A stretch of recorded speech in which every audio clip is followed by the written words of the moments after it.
120 plus 45, 165.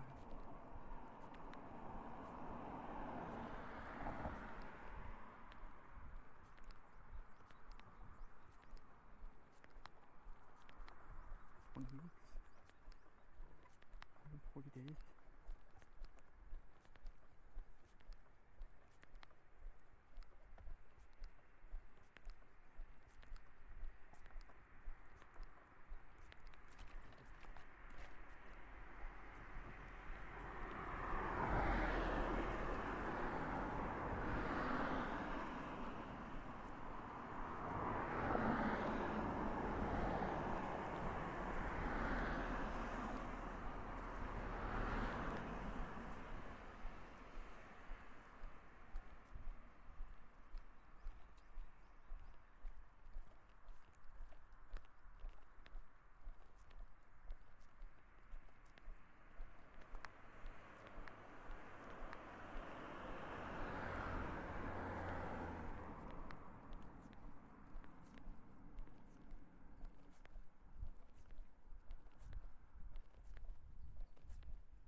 Good morning, everybody. How's everyone doing?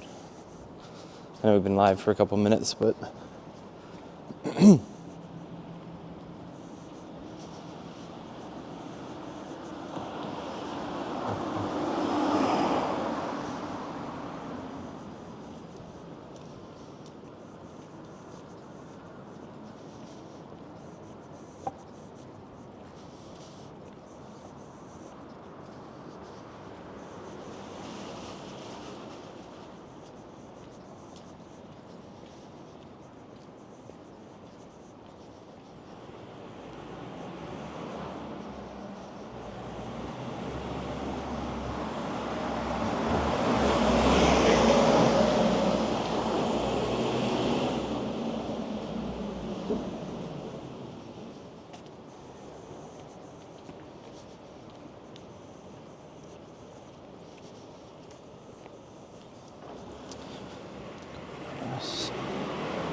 Morning, since a nice and early start to the day. I'm trying to do that. I think next week we'll be going down to Shikoku. Sometime next week. I haven't decided exactly when. I was hoping to get a couple more videos. That's why we were kind of starting early today. I just wanted to do a rough pace day for a couple hours and see. I mean, I think I'm fine. The one cool thing about this trip is like I'm working a lot less than, I'm still working, but I'm working a lot less than my previous trip. Like, as far as like days are concerned. Like Tuesday mornings and Wednesday evenings and Thursday nights and, Tuesday mornings, Wednesday morning, Tuesday mornings, Tuesday nights, Wednesday mornings, Wednesday nights, Thursday nights. I have a fair amount of classes. But I'm pretty sure my Wednesday student is taking a break, or one or two of my Wednesday students are taking a break right now. Like for the past month or two. And they're taking like Golden Week holiday and stuff. So in the beginning of the trip, I'll get to stream like today even. I set my alarm for 6:50 and I was up at 6:05 naturally. So I'm hoping that with a little bit of training, I'm out the door by 6:30. I mean, today I had to do trash. I had to do some bank stuff. I forgot to pay my tax accountant. Or I guess I didn't forget to pay. I was about to forget to pay. Invoice was due on the 30th. It's the 28th. The morning of the 28th. So I was like, ooh, I need to get on that. So in the future, I mean, like, on the trip, there's a world where we're out the door by like 6 a.m. every day. Which is pretty cool because that gives us an extra couple of hours to work with. During my big trip, I was usually out the door by like 9. Most days, or like all my working days pretty much, 9 or even 10. So the fact that if I can actually get around naturally at 6 o'clock and get out the door, then it gives us anywhere from like 2 to 4 more hours to work with. So, and that's pretty significant. Even if we're doing pretty slow days, it's like an extra 8 to, let's do 2 kilometers an hour. I mean, it's an extra 8 to 12 kilometers an hour, depending on speed. 8 to 12 kilometers a day.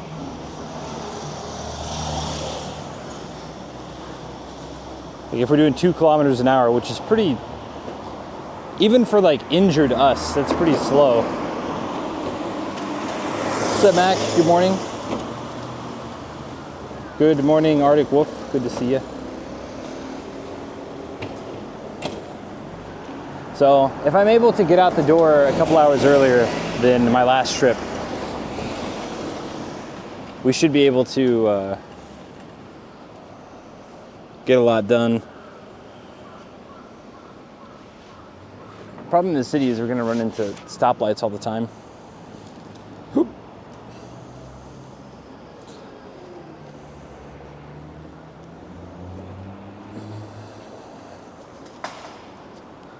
I think I kind of want to go left.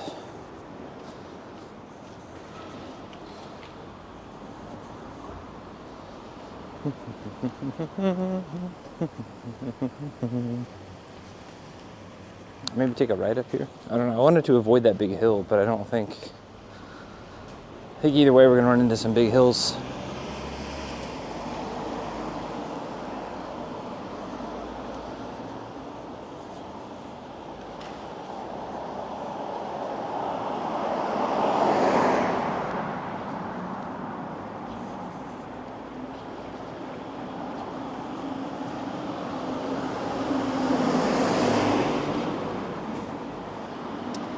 Have you walked around Shikoku before? I have not. Where are we going this morning? We're kind of just heading south. I don't really have a particular destination in plan. And now we're heading east, but I need to turn south. I was hoping to go to the Tama River. I think it's about 9 kilometers from here. I was gonna walk down there and see how long it takes, but we've already kind of detoured from that original path.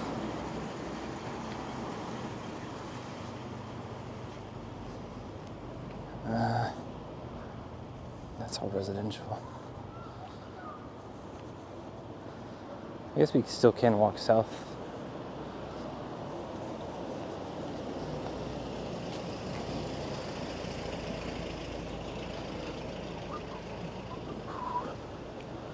Okay, so we're just trying to get like kind of a rough baseline, 2-hour-ish walk.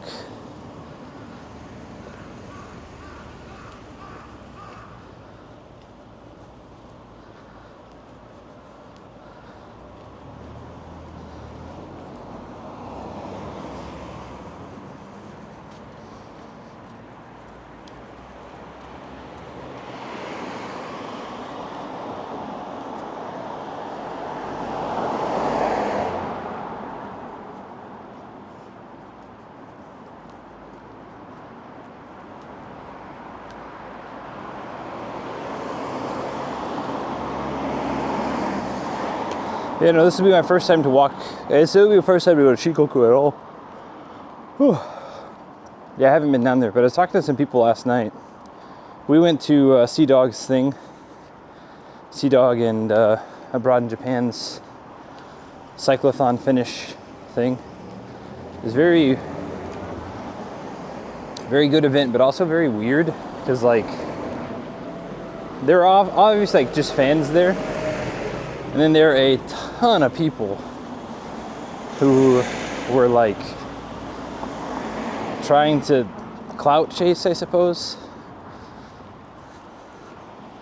I don't know if that's the right way to term that, but every time I see this, I think the Pizza Hut person is like a Mortal Kombat character. Mine's like Mortal Kombat 3.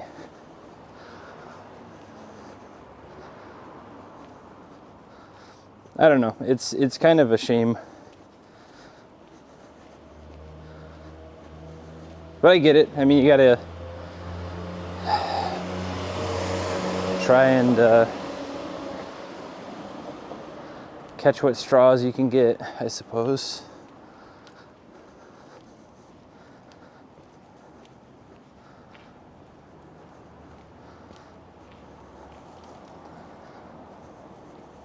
Checking pace with a loaded pack? No, because the pack won't be. I do have a fairly loaded pack. I don't have a full pack though. But pace has been, usually it's about the same. It is, I mean, there is a difference, yes, but I'm not long striding it. I'm not doing this, I'm just doing like a very casual city walk. Which is about, a casual city walk is about the same as a serious heavy pack walk out in the wild.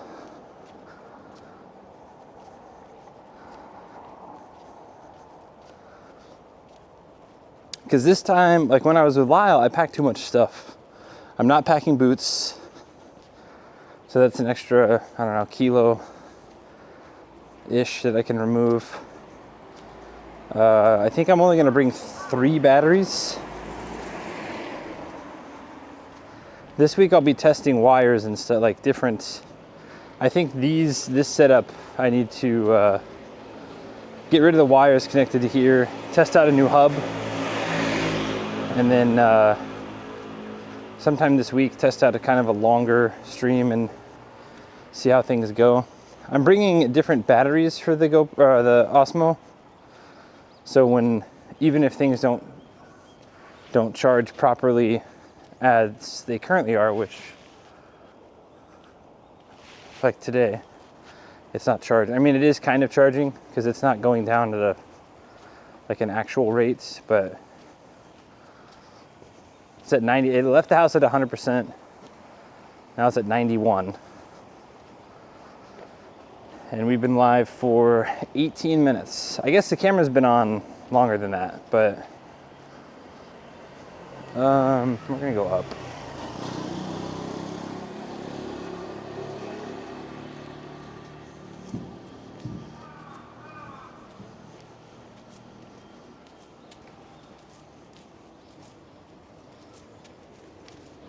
Anyway, we won't have as much coats and stuff. So a pack will be lighter than Lyle's strip, but a bit more than this, a little bit more than this one. But not too terribly much more.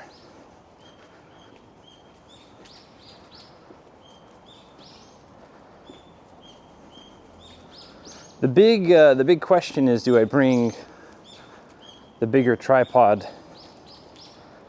or not? Or can I make do with the 2 small tripods that I always carry?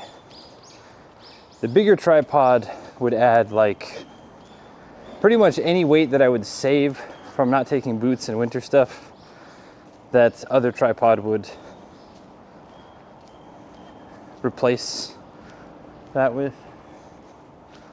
So, I briefly went to Ritsurin Garden in Takamatsu for the day trip. Taking the Shinkansen across the sea was cool. Yeah, I bet. Hey, Citrong. Good morning, good morning. Birdbanes. Hello again. TJ, hello. Good to see you.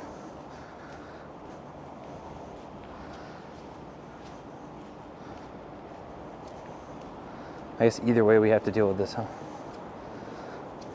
Regardless. I thought this curved up a little bit. Curved up and over. Maybe? Do we have an out on the right? Nope. Watched Grave of the Fireflies last night.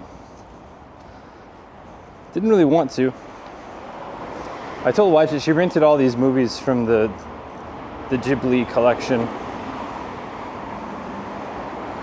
She's like, yeah, I rented Hotaru no Ohaka. And I was like, I've never watched it, never seen it.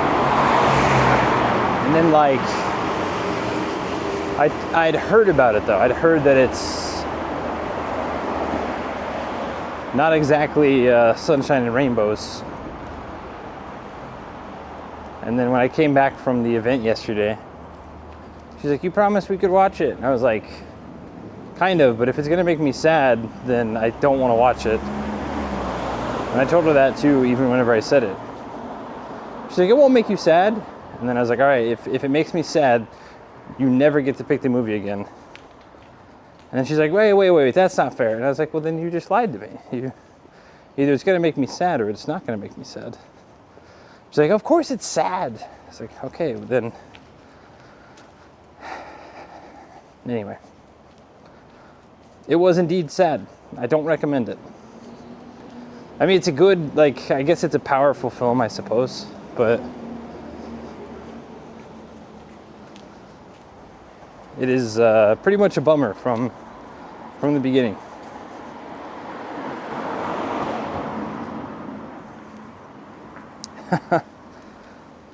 Grave of the Fireflies, yeah. What's up, Sarah Venus? What's up, Chicken Meister? Yeah, no, it's a good movie. It's a powerful movie, but like, it's definitely just like, it starts off sad and then it only gets worse from there.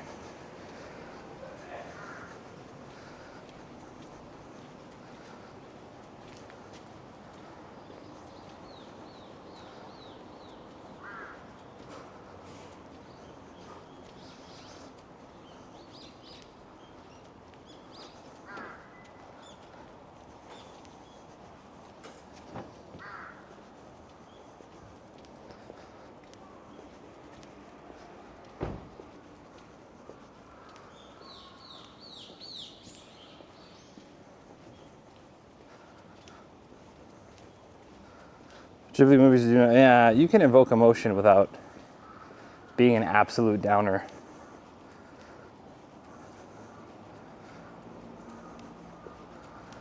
Powerful anti-war movie. Yeah, it's, well, and it's funny too, because it wasn't really designed, again, like, it's an anti-war film, but it's also, like, it was never designed for foreign audiences, so it's kind of interesting, because, like,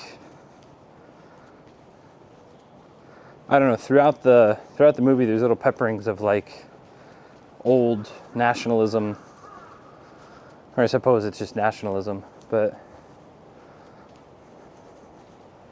old imperialism mindset of Japan. And you know, the boy says, what, the great Japan Fleet Lost.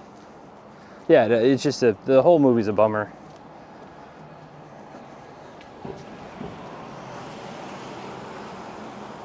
And then the aunt is the worst character by far.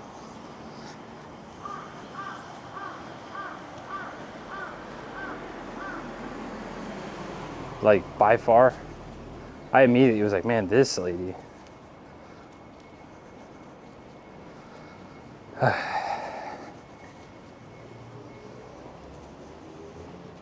Fisticuffs. That's what, if mine, I mean, not really. I wouldn't have hit my aunt, but I would have at least talked back. Especially in the movie, there's the little girl, Setsuko, is like 3 or 4 years old. And they sold their mom's kimonos to buy food. And then they got like 15 kilograms. And then she gave like 2 kilograms to the kids. And then, you know, the little girl is like, I want to eat more rice. And then she's like, no, you know, like, you're eating too much rice. And you two don't even work. You don't even help out. Blah, blah, blah. And then the little girl's like, but it's our rice. And then the aunt's like, what do you mean it's your rice? Like, I've been, you know, and it's like, what? Like, bro, that's a 4-year-old. Like, their mom died. Dad's gone at war. And it's like a 4-year-old and an 11-year-old, 12-year-old. And the 12-year-old doesn't really work because he feels obligated to take care of his little sister. I don't know. Anyway, the aunt is the villain of the movie. That's my take. You don't have to agree with it, but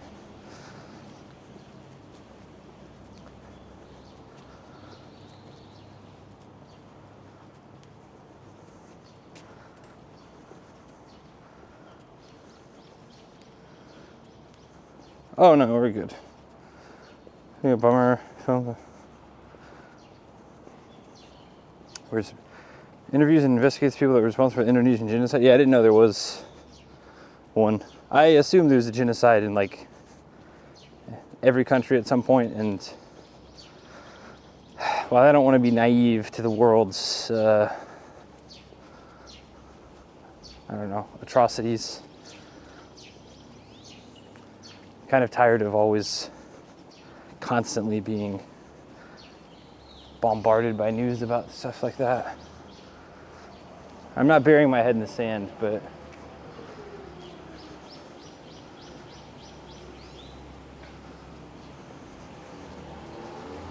I'm just trying to get my steps in, you know?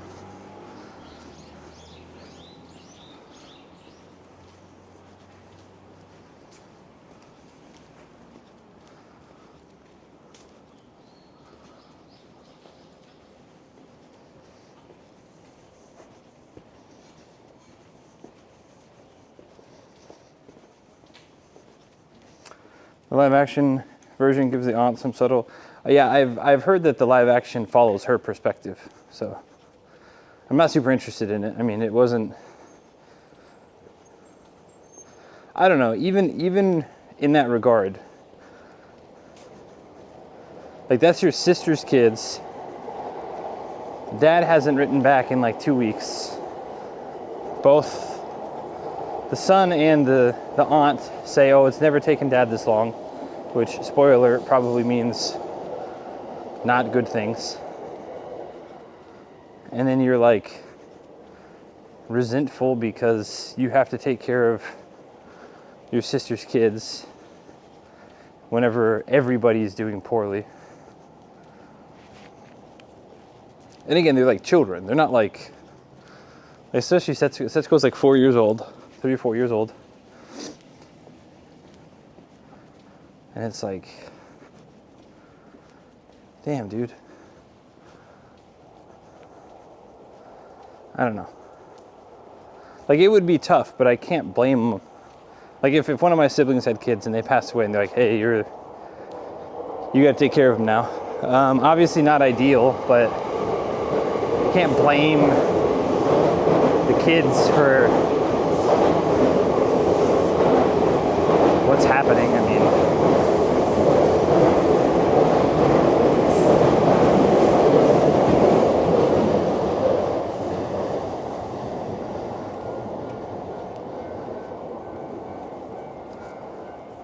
thing about Ghibli's works? No, the Ghibli villain, in that movie, she didn't have any subtleness.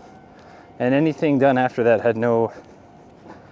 is an interpretation of someone's interpretation of Grave of the Fireflies.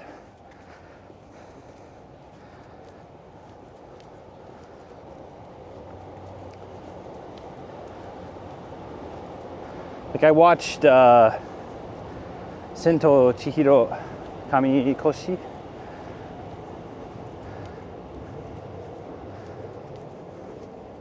Spirited Away, which is very good. It was the first time I saw that movie.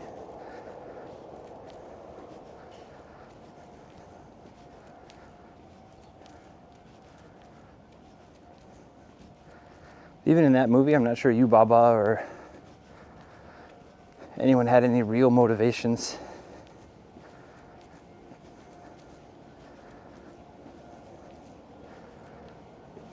I'd have to watch it again, I suppose.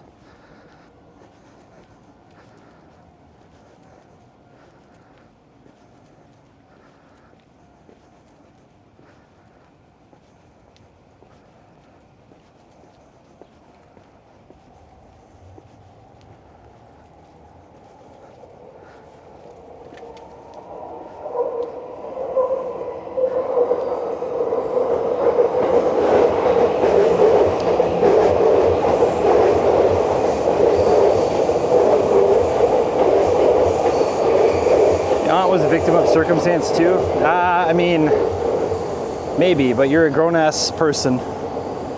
You still have your husband, you still have your daughter. Sorry, I just saw that.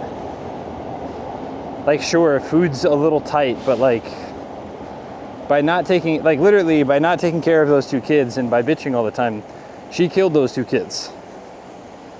She's directly responsible for her niece and nephew's death.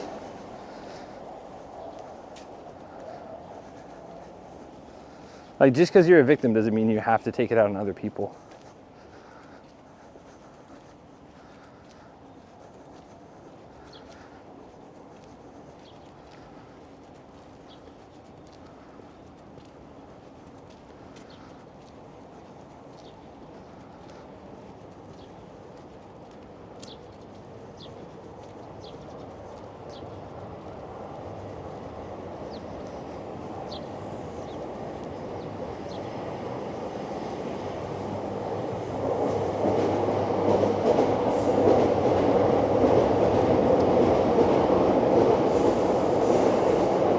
It is pretty fucked though, toward the end when like the war is over and then there were people the whole time that had like big houses and buying ice and listening to the gramophone. You're just like, ugh.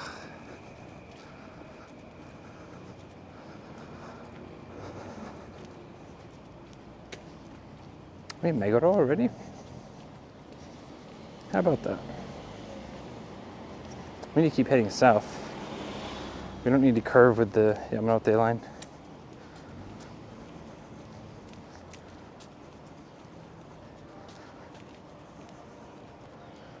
Watching this movie, Comically Evil.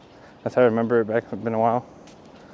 Well, I mean, I understand, again, like, I understand taking in 2 orphans is not ideal. I'm not, like, saying that doesn't suck, but when you're getting firebombed every day, your sister just died, her kids are assumed parentless, well, you know that the mom's dead, and then you haven't heard from the father in a couple weeks, and then you say like just heinous out-of-pocket stuff to them,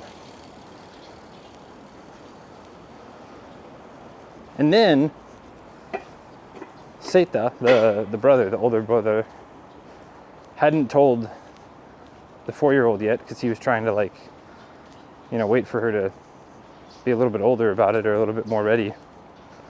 And then once they had moved away from their aunt for a little while, she's burying. The movie gets from because they live in a little cave thing. There's lots of fireflies around. And then they come into the thing, but then they die by morning. So she makes a little grave for the fireflies. And she's like, Mama's dead too, huh? She's in a grave. I was like, damn. She's like, yeah, Auntie told me. And I was like, dude, this lady, like, absolute worst Ghibli villain in all of them. Because it's like real, like that's real auntie stuff. I remember my aunt being, well, not all my aunts, but some of my aunts being real petty like that.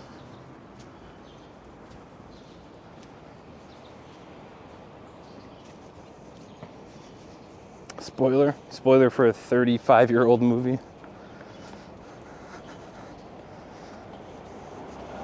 I mean, but that's not, I mean, talking about the Fireflies, I'd already spoiled so much.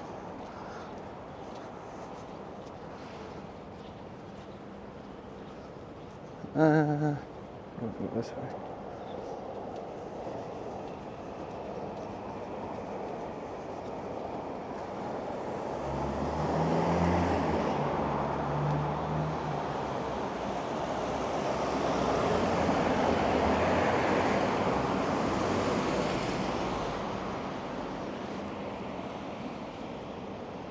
I think we're good to go. This is no, this is the Golconda station. This is Meguro station. Meguro station. Okay.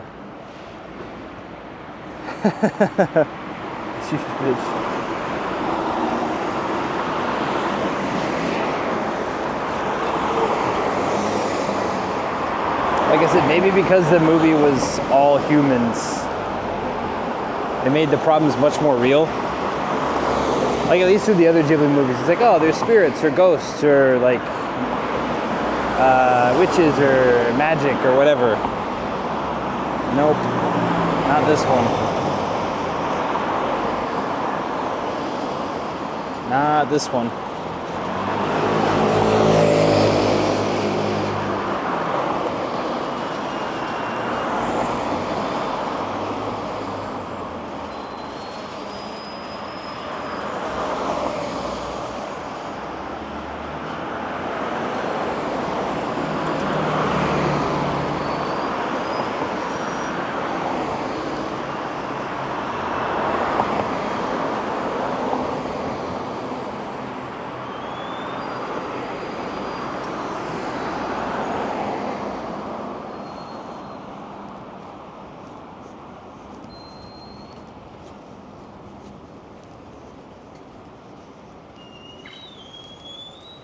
Damn, morning service? Oh shit. Really?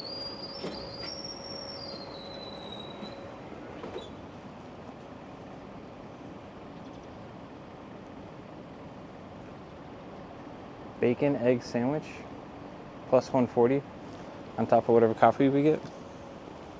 It's actually not bad. I'm trying to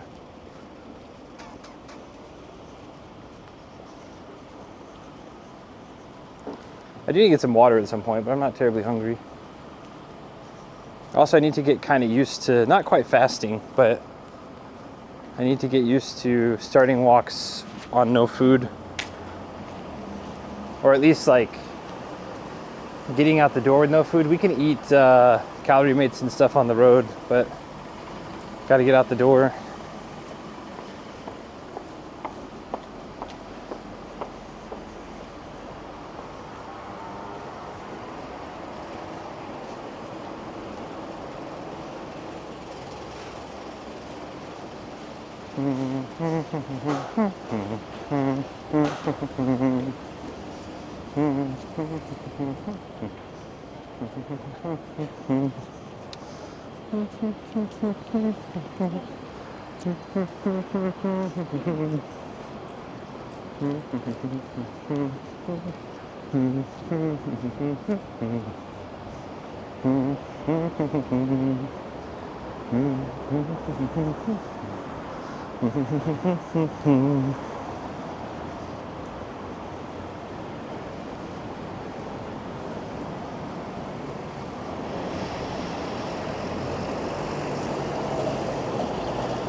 So black and white villains are usually too boring to keep me together. Complex story even for villains. I agree with that. People in a heavy dress tend to react poorly. It shows them not knowing where you're next. The grief of your sister being killed. I can understand why that. I mean, she shouldn't be judged for it, but some people aren't mentally. No, I understand. I'm not. Again, I'm. That's my initial. I'm not saying that like. I know there's grief, and I know she's probably mad at Seita for not telling her immediately. Jiminto, what's up, man? Politicians out already? Kane Grundle. Kane Grund, LOL. League of Legends? This is so cool seeing Tokyo like I'm being myself. I try to share what I can. We'll be outside of Tokyo next week. No, I understand, Taran. Maybe because I'm so strong about like, I don't know, it's very interesting to see. I guess I don't really want to look into that period of time too much because it's a lot of negative stuff going on, but or dig too deeply, I suppose. I'm not trying to, you know, but it is kind of interesting to see how. And they even talk about it. Like the farmer is like, well, you know, you need a neighborhood system. And it's like, he's asking you for help, dude. You could have, I don't know. I guess I understand. Like it still feels very remnant of today's problem. Like, yeah, Japan is a collectivist society, but it's not a personal society. Like you would never ask your neighbor for like a cup of sugar type of thing. Just not going to happen.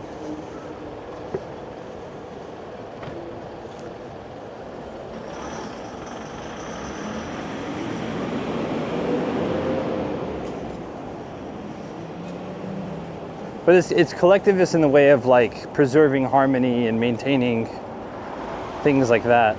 But that also means ignoring glaringly obvious problems and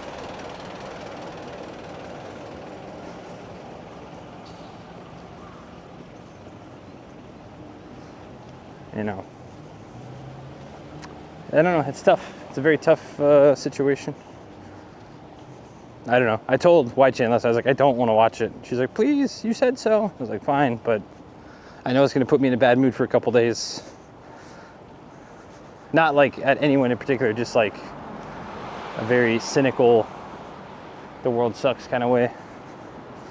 But the world doesn't suck. Just sometimes it does.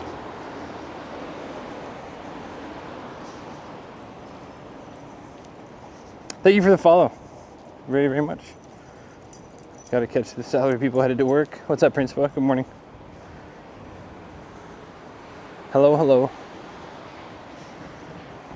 Anyway, I think tonight I'm watching Totoro, so hopefully Totoro can cheer me up. It's kind of cool visiting all these now, like years later, when I watch them in Japanese, and it's like, this is neat.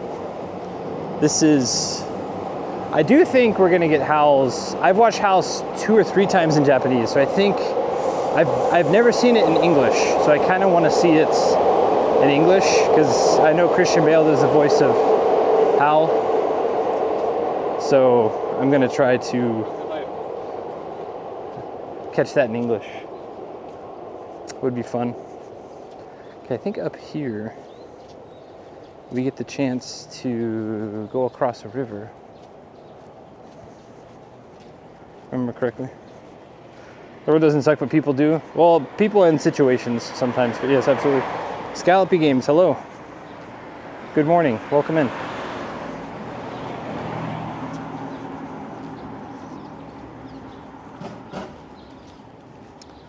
Boom, boom, boom, boom, boom, boom, boom, boom, boom, boom.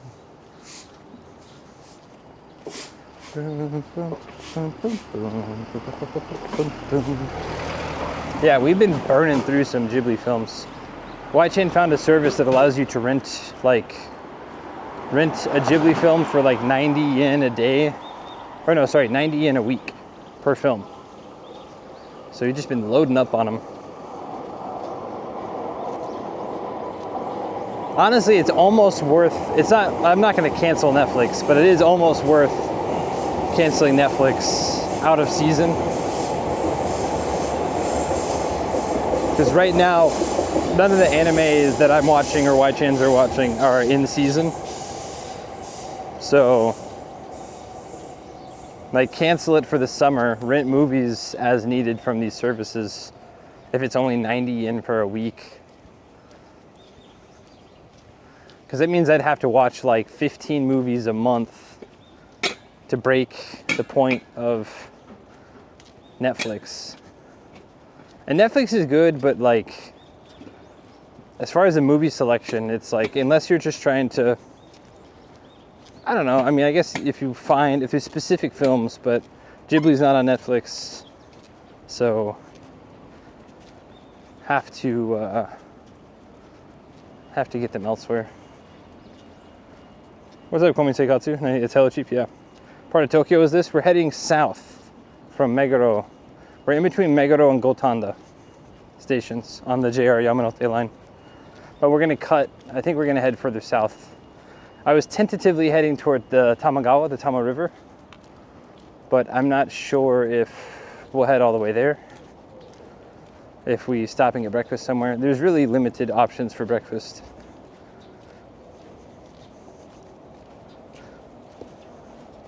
I would like to be back by 10:30-ish. Today's just kind of like a see how far I mosey in a couple hours type of day. And then from there I can kind of extrapolate, like me just moseying and dealing with stoplights and stuff will be a rough approximation of a pace.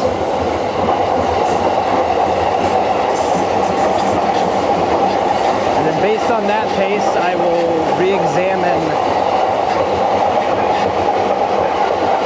I'll wait. Based on today's pace and how many steps we get and how far we go today, just kind of moseying, I'll re-examine my route from yesterday that we planned on stream, which we only planned the first 21 days. I planned from Matsuyama around to Takamatsu. Takamatsu back to Matsuyama I haven't planned yet, but I think I need to look, the pacing is so good and seems so good that I might try to add the bottom section I said I wanted to avoid, I might actually try to add. The problem is, I don't know if streaming will work, so I'll have to stream from like the hotel or something, but like I'd have to walk all day, depending on how bad signal is. I'd have to walk all day and then do a stream at home or at the hotel, which is not ideal, but that's, if I end up getting to do a closer to full loop, I might enjoy that better. I don't know. I feel so bad, like we're walking around like 85% of Shikoku, but I'm not going to the south, like the tippy tip southwest. But all the other places, I'm pretty much doing a pretty solid loop around it, except for the very, very west, northwest tip, and then the southwest peninsula. But based on the pacings of yesterday, the time, or the, sorry, not the pacings, the route of yesterday and like what the daily pacings would be, assuming it's not awfully hot, I think it's somewhat reasonable. But I need to buy sunscreen. I need to pack some sunscreen. And then I need to get salt tablets. I need to pack those two things. Will you do the shrines? I will not do the shrines. I'll do some of the shrines, but I'm not doing all 88. And for me, I don't want to do, like, if I can't do all 88, I don't really want to do that quest, if that makes sense. I've been watching Ghibli films on Netflix, so that's nice. Not in Japan. I did not enjoy Boy and the Heron. Boy and the Heron is Miyazaki. Boy and the Heron is to Miyazaki as Tenet is to Christopher Nolan. Just you were too good at cranking out hits for too long, and now people don't tell you no.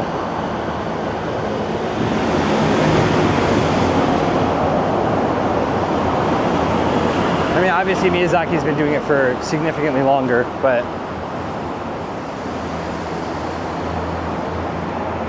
that said, Boy and the Heron, I think, I will say this too, I think some of the translation was not, I'll have to see the English subtitles and see, but I remember seeing some of the English translations for commercials, and I was like, I'm not sure that that's accurate.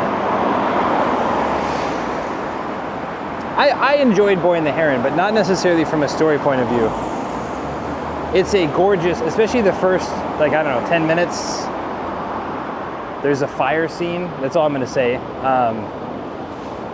Absolutely gorgeous. It gets into, like, kind of timey-wimey stuff, which I think is where the confusion starts to get people.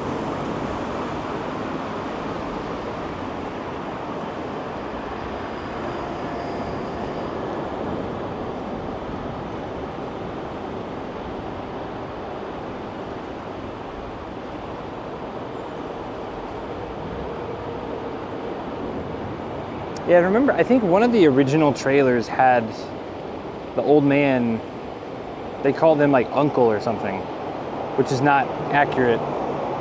It's not Oji, it's Oji, which is like ancestor. But I think some of the early stuff like had it completely mislabeled as like an uncle. Like, I suppose it is an uncle, but it's like an uncle from a long time ago, not like your mom or dad's brother situation.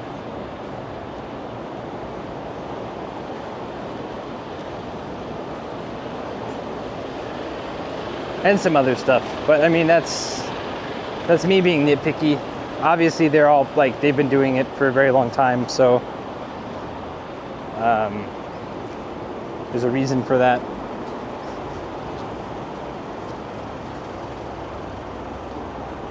I don't know, I'll have to watch it again. I watched it in theaters. I watched it once in theaters, and afterwards I was like, what? Waichi and I talked about it like the entire walk home, and I was like, so this is this. Because at first I thought it was a language issue. I was like, because it was all Japanese subtitles, Japanese audio. And at first I was like, okay, maybe I just didn't understand the Japanese. So then like I retold it to Wai-chan, and she's like, nope, that's it. And I was like, what the fuck? Like, I don't understand. She's like, yeah, no, I don't understand either. And then turns out like a fair amount of even Japanese people are like, yeah, we're not sure what happened. And I was like, okay, well, if I'm in the same boat as everybody else, I was kind of happy because I was like, okay, at least it's not a language thing. It's just, it's a script thing. I don't like, or I don't understand the script.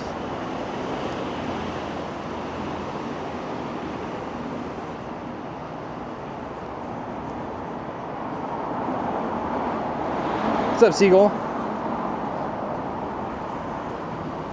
The last 40 minutes, is it misty or cloudy? Can't tell for sure. It's just cloudy.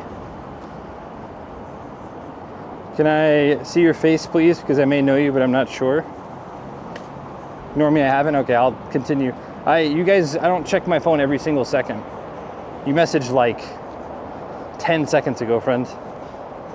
Give me like a little bit of time to breathe. We were talking about a movie. I was in monologue mode.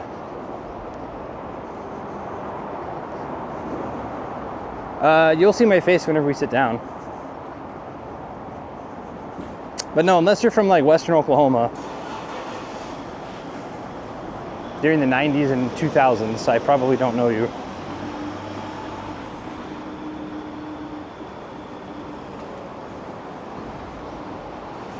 Unless you know me from Japan, in which case you definitely know who I am.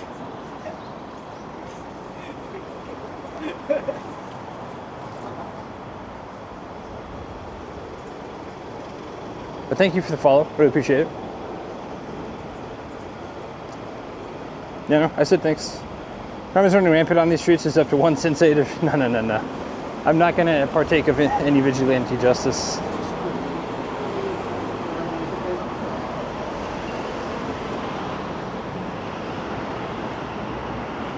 Meguro River.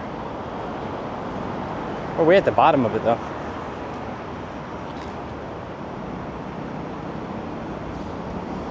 Interesting. I haven't been this way in a long time. This faces the channel icon. Yeah, that's true. Guess it's not a simple language issue. Check it out maybe this weekend. Yeah, it's not. I remember, like, I retold the events in English and Japanese to Wai-Chen. She's like, nope, that's right. I was like, okay, I understand it. Or like, I understand what happened. I just don't understand, like, how we get from point D to point E, you know, like midway through the film, toward the end of the film, how a couple things happened. And I was like, wait a second.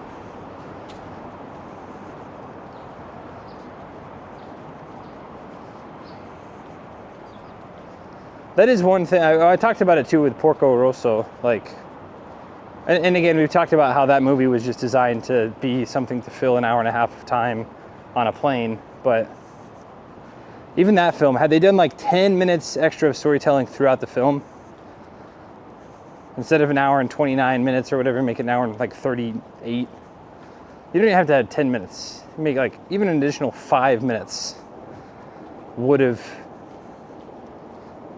explained things a little bit differently, or like just enough information to be like, okay, I understand the curse is a metaphor. It's not actually a real curse, or it is a real curse, but it's self-imposed. So he only becomes human when he likes humanity again.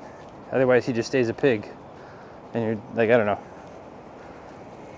Maybe I'm just too smooth-brained to figure those types of things out.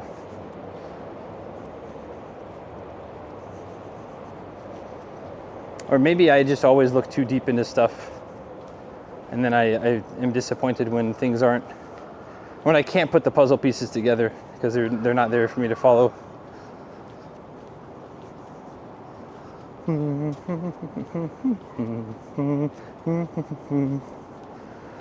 Funny fact, my favorite food is spicy noodles. Interesting. Thanks for sharing that. The review on Porco Rosso. Never watched Porco Rosso. It was good. I mean, like, I enjoyed, like, don't get me wrong. Even last night's film I enjoyed, though it was a you know, a downer of a movie. But like with the ones that kind of have kind of magical or, you know, supernatural elements to them, slightly more explanation. And I'm not also for, like, I don't want to be spoon-fed, but when there aren't crumbs for me to, like, follow, then I don't like that as much. Like, it doesn't have to be a mystery where I'm like, oh, I know the guy, I know who did it, but, like, I'm not a genius. What you up to today, Sensei? We're just kind of moseying. We're gonna walk, because next week I'm gonna leave for southern Japan. I guess not southern Japan, I'm leaving for Shikoku. And we're gonna do a big old walk around Shikoku for about a month. A month is the goal. We shall see. Depending on pace, it might be faster. Depending on pace, it might be slower. The original goal was 32 days. But if I have the pace that I was looking at, then we'll finish it in, like, less. So then the question is, do I extend it out to 32 days to make, like, do I take my time on purpose? Or do I hurry back and just come back to Tokyo and hang out in Tokyo again? Because a lot of the lodgings are noticeably cheaper than I thought. I'm gonna have to stay in some dormitories, but dormitories, hostel type things. But that's okay. I'm not, like, opposed to that. But by doing that, I save even more money than I thought I was gonna have to spend. I was aiming for like 6,000 yen a night, and then turns out like half of the hostels I've seen are like 3,000 to 4,000 yen. So saving 30%-ish.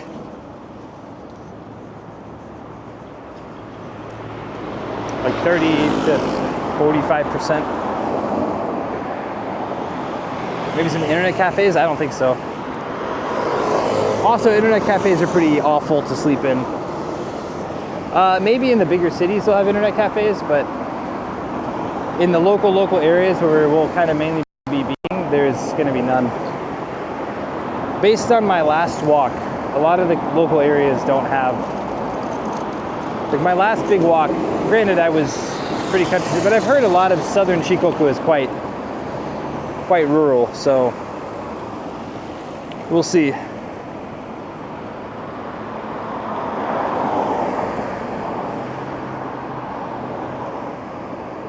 This is my favorite J. The simplicity is so good. I'll have to check it out. Hey bro, I'm researching it and it says everything is more expensive in Japan now. It's very anti-tourist. I need to schedule ahead. Say they book 2 years in advance. No, that's wrong. Since he prefers not to rough it out. And I don't mind roughing it out, but internet cafes are pretty awful to like actually sleep in. And especially when you think about like the price you would pay for an internet cafe. Like a night at an internet cafe would be, I don't know, 3,000 yen. 4,000 yen maybe. A lot of the Minshuku, a lot of the local places I stay, it's like 5,000 yen, 6,000 yen for like my own room. I get to talk to an owner. Because again, my goal on this is to talk to local people or people in the local area. So it's not like simply to have a place to sleep. It's also making connections and things like that, which I'd also be able to do at hostels as well. Hostels or dormitories.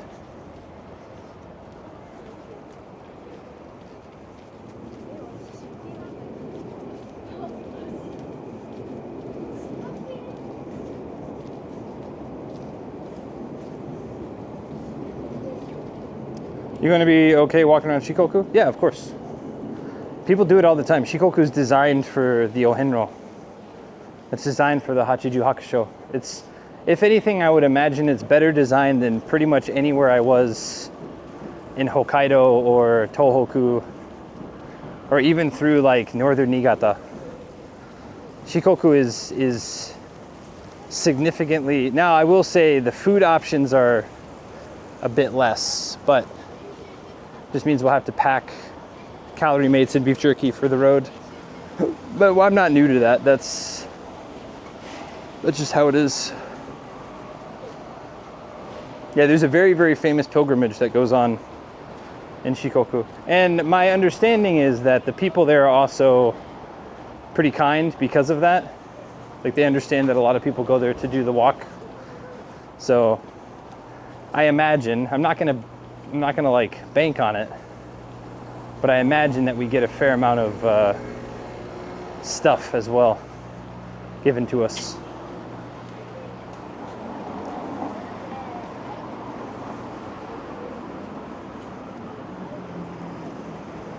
I have to sleep thinking about how sticky the mattress once was. Well, the super cool thing about that is if you just show up really tired, you don't care. You don't care how sweaty the mattress is or sticky the mattress is. And if you forget to shower real quick, then you're the one responsible for the sticky mattress. Though you really don't want to be that guy. But sometimes you're just that tired. Usually I just sleep on the floor. I don't put the mattress out yet. But I wanted to get away from the, oh, I guess we are. Okay, nice. I was like, I wanted to get away from the train lines, go more south. More expensive is relative. I will say this, some things are getting more expensive, but booking 2 years out is not one of the things. Some places maybe. I've heard of a couple of Airbnbs that are booked that far out. That's because they went giga viral on YouTube or on like Instagram. Anything that's normal is going to be open.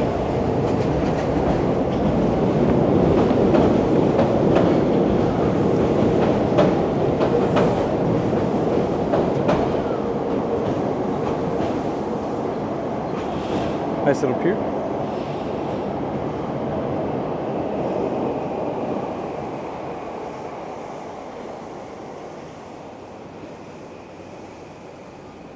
Ready to work. Have a good one. Thanks, Birdmains. Have a good one. Take care.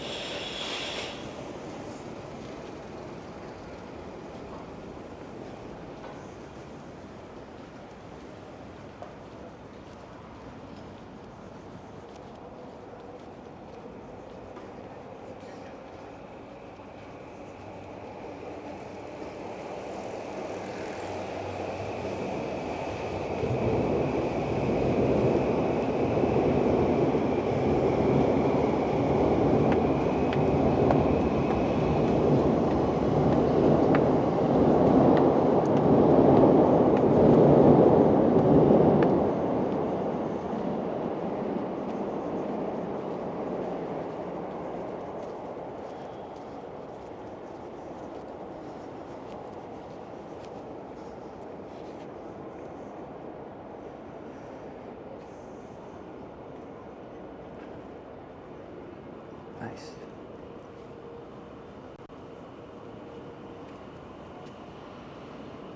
Nice.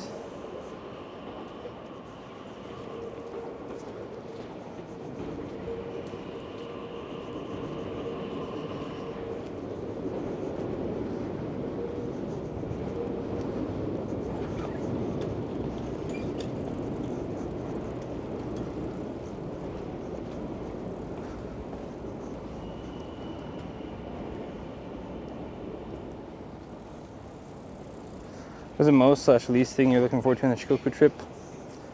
I don't know if there's a least favorite thing I'm looking forward to. I really love being on the road. Most, just talking to people. Getting out of Tokyo. I love living in Tokyo, but sometimes I gotta go and like, especially post big trip. My last trip, or I guess my last trip was like 6 months. I was walking for 6 months. And that kind of broke my brain now, where I'm like, I gotta be nomadic, I gotta keep moving, I gotta do stuff. But it's quite hard to keep that up, especially because like Twitch is not my full-time job. If Twitch, you know, if I made like, I don't know, 40K a year from Twitch, 30K, 40K from content, then maybe it's a bit easier, but you know, I've got to work. I'll be working during the trip too, so it's like, how do I balance this hobby, professional hobby or like serious hobby? I take it seriously. I put in a good amount of hours every week, but how do I take a hobby and grow it to the point that is self-sustaining at like a life level? And there are tons of streamers that do it full time, but getting from, oh, this is paying some of the bills, to, oh, this is paying all of the bills, making that jump is quite a lot, I think. And also I'm pretty cautious. I'm not one to just, well, I say I'm cautious. There are certain things I'm cautious about, and I have to think more about than just myself, as far as when it comes to finances and the management of my apartment and everything like that. I've also been in Japan for 9 years, and I'm very close to PR, so it's like I got to make sure the next year-ish, year and a half-ish go well. Keep paying all my taxes, trying to earn enough income that government wants me to stay around, that type of thing.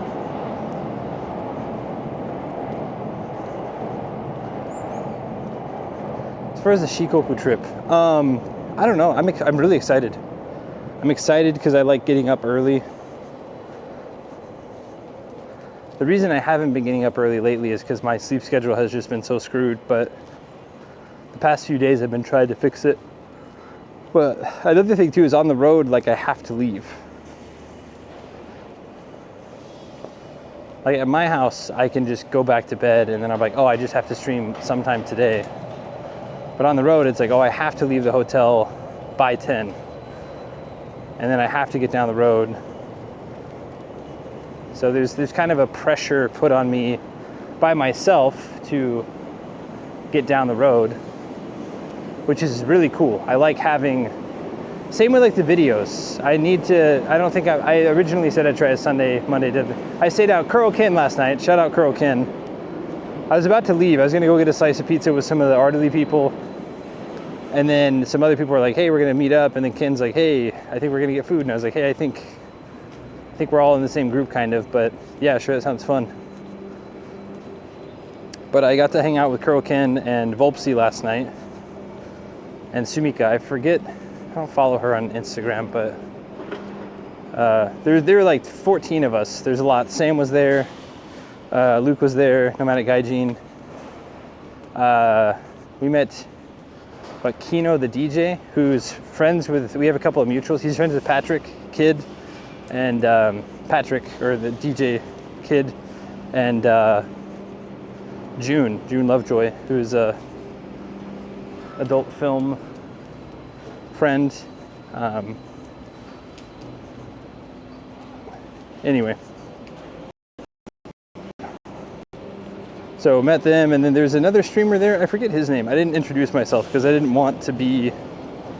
There were several streamers there yesterday, kind of swooping around like vultures, and I'm very glad that like the core people that I hang out with, that none of them streamed it, because it very much was like, obviously this is Sea Dog's event, and I mean I saw Rob, shook hands with Rob, said hi to him, but like it wasn't, it's not my event, it's not their event, it's Sea Dog's event, Connor's event, Pete's event, or I guess Mouse's event, and then Pete was, but obviously it's Mouse and Connor's event, but you know, streaming that is kind of like wearing white at a wedding, you know, just don't do it. There's no reason to be streaming someone else's event. It's like going to a play and then advertising your own. Anyway, sorry, it's my rant for today. Besides the Grave of the Fireflies rant, which was a deserved rant.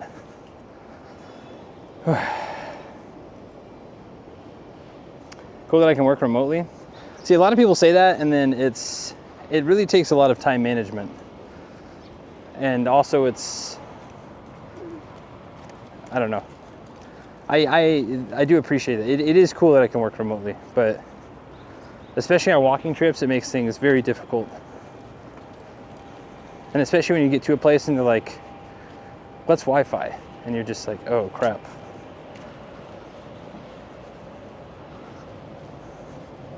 So then you have to have a backup because you're supposed to do a Zoom call. It's just a whole thing.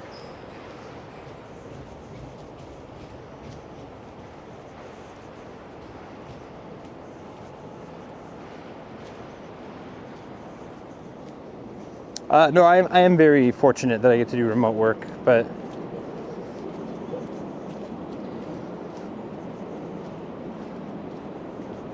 same thing with like quote unquote being a freelancer or being an entrepreneur. I would not consider myself an entrepreneur. I'm a freelancer, an independent contractor. But when I meet people and they're like, oh yeah, I want to be an entrepreneur, I'm like, that's like, sure, I mean, I guess it's kind of a job.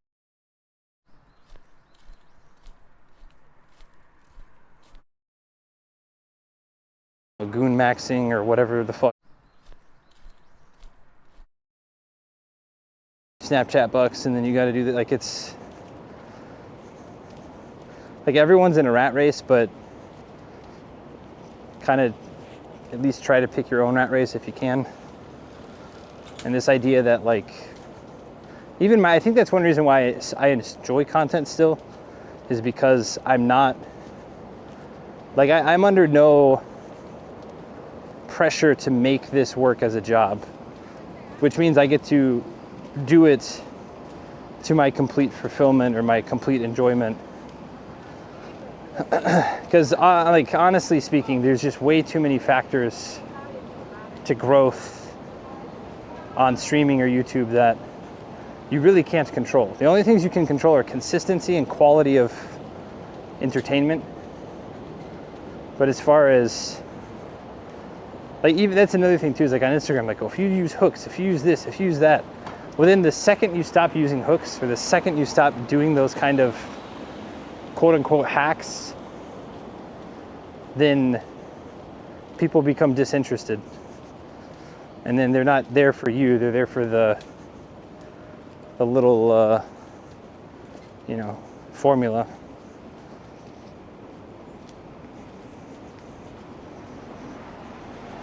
I don't know. I did go to the cyclothon party. Dude, what's going on? Hold on. We might just be in a weird spot. We might be hopping towers. Yeah, I was at the cyclothon after party. I know Ian pretty well. We're just in a weird spot, huh, chat? Sorry for the connection issues. I don't know what's going on. What's up, Lux? Good morning. Cool. Yeah, I don't know. I haven't gotten down this way in a very long time, so maybe it's just maybe we're hopping towers type of thing. Just a low bit rate. We might refresh the Bella box here in a second if it keeps giving us trouble.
Cool that you can be in the middle of the city, but it's so peaceful.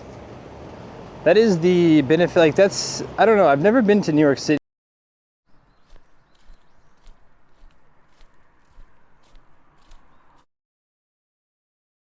Oh. We okay, chat? What happened? Camera is, I'm gonna have to maybe.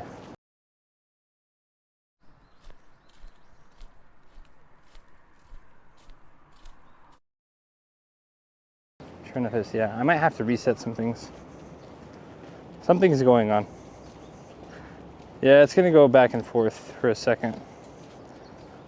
I think, okay.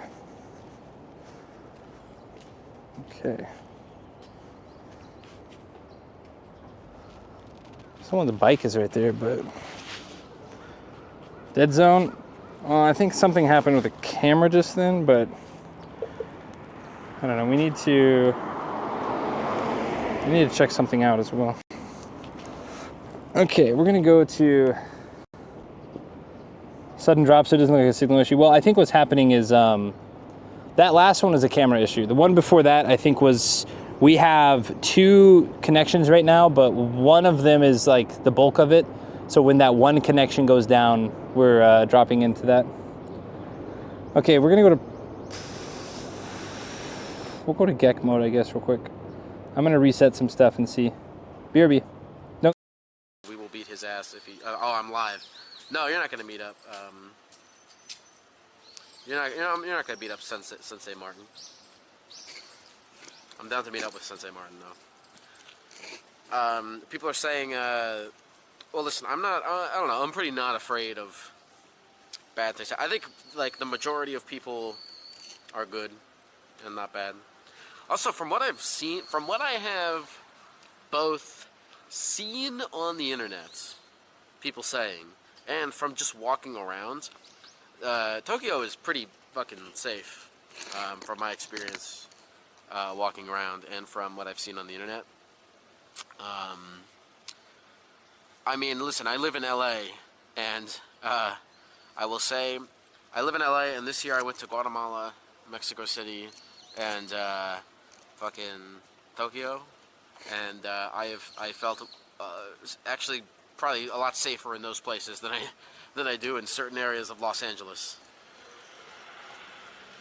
I don't have a skirt to look under. You don't know that. You don't know what I got going on. Thank you for the subscription, Princess924.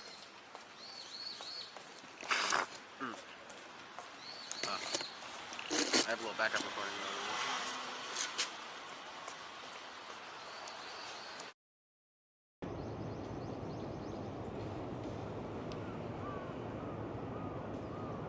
Emote, thanks for the follow.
Yeah, thanks again everyone for the follows. Thanks everyone for hanging out. If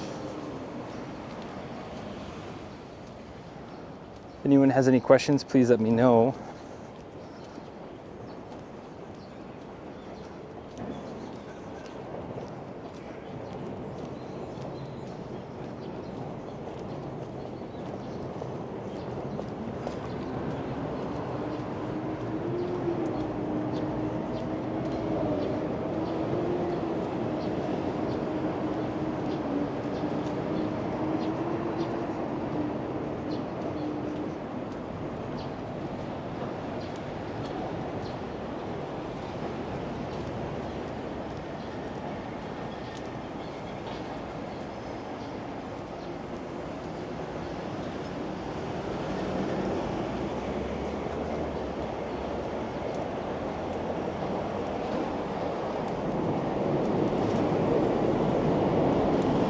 Did you make it to the event yesterday? I did not spot you in a rather large crowd. I did.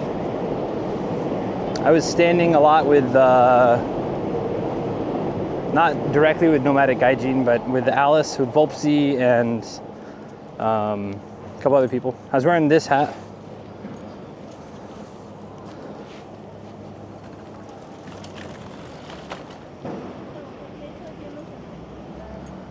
I was there. I got there at about 1:30. Because I got there at 1:15. Maybe I got there like 1:45. I got to the station at 1:15. And then I got up and I was like, oh, there's a lot of people. I don't want to wait in line. Because I wrongly attributed it to a line.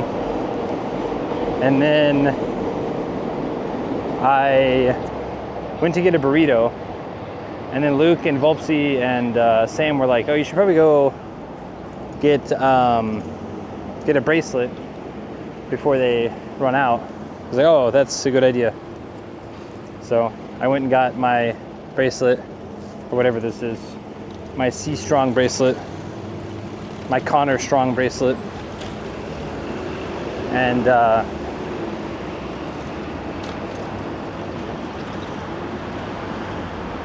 yeah, and then I was just kind of hanging out.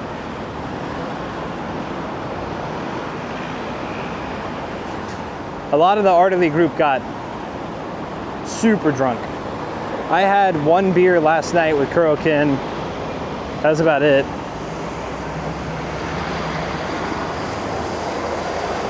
And like the weakest highball I've had in my life. It was so weak that Sumiko-san requested more whiskey for us to add.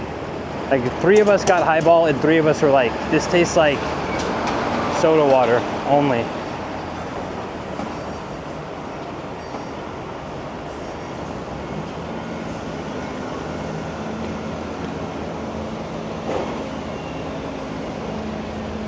Oh yeah, no. I was not.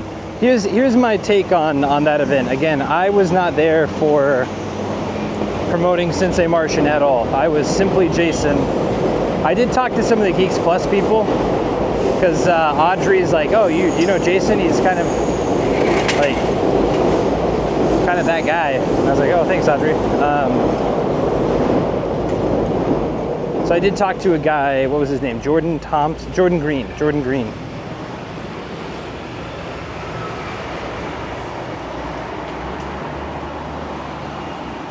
And a couple other people, but there were a ton of people. There were like 20 Geeks Plus staff, like that. I mean, yeah, just tons and tons of people.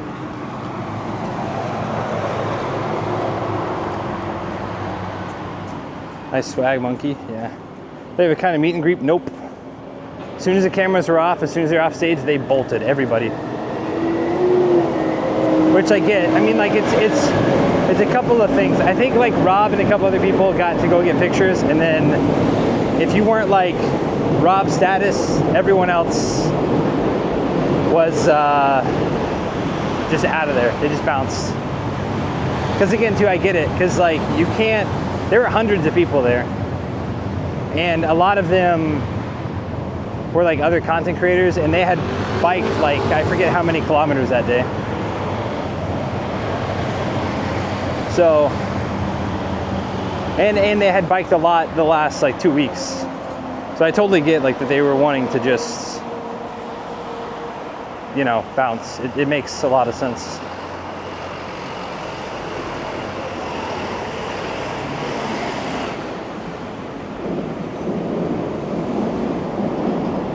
It would have been impossible to greet everybody.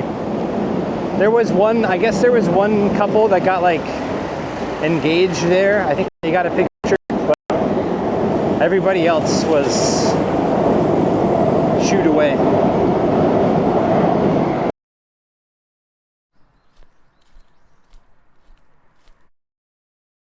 Audrey's the GOAT, honestly. She's super cool. She also really helps out a ton with Artily. She helps out a lot. She runs the Artily Discord. Yeah, no, I know a lot's been going on for various people. And again, too, I mean, like, even at base value, even if life was going swimmingly, there were still hundreds of people, and they would have been there for. I mean, even if each person got like 10 seconds, which is not going to happen. Each person is going to take a minute. You're talking like, at minimum, a couple hours. Minimum. So,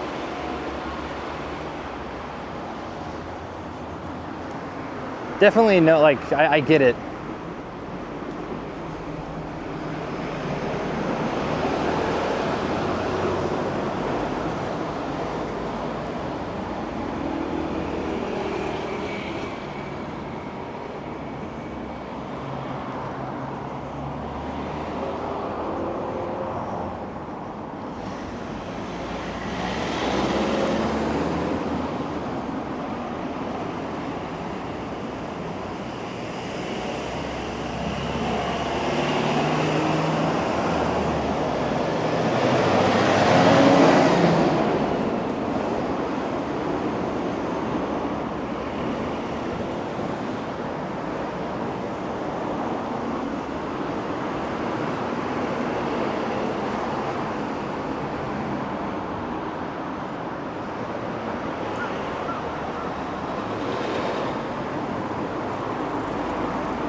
Since when do you stream? I started streaming technically I started streaming about 2 years ago, but I started taking it seriously about 1.5 years ago.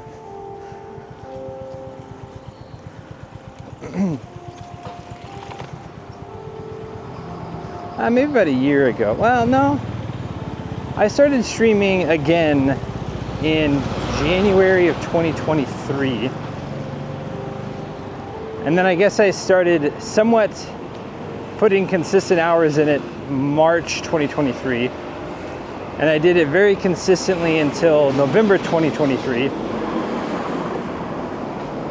And then I took like 4 months off almost, actually. I streamed some in Tokyo, but my schedule was very erratic. I was dealing with injuries.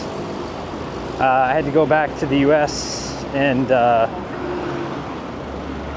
visit family.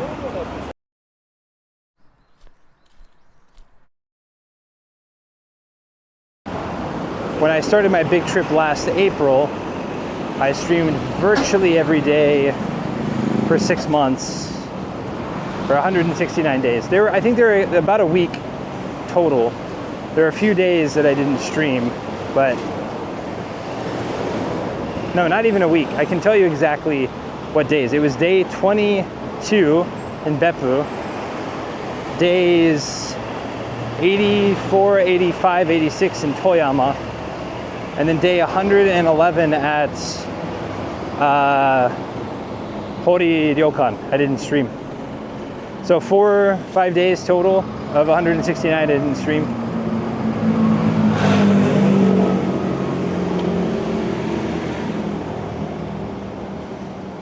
And then after that, I came back October and streamed a couple times. I've been still consistently streaming a few times a week. And then this year, since January 1st, I've streamed every day. So day 118 now, unbroken. Some days it's just, a couple hours. Some days it's me playing Oblivion or something, but most days it's still somewhat outside, or a mix of like outside coming into inside. We did spend about 10 days playing Red Dead Redemption. We spent a couple of days editing video, trying to learn how to edit, which is kind of fun for me, but a lot of viewers aren't interested, which is 100% fine. I'm not, if I'm not outside, I get that people don't want to see me sit there listening to the same clip for like 30 minutes trying to get a blur on someone's face, I understand.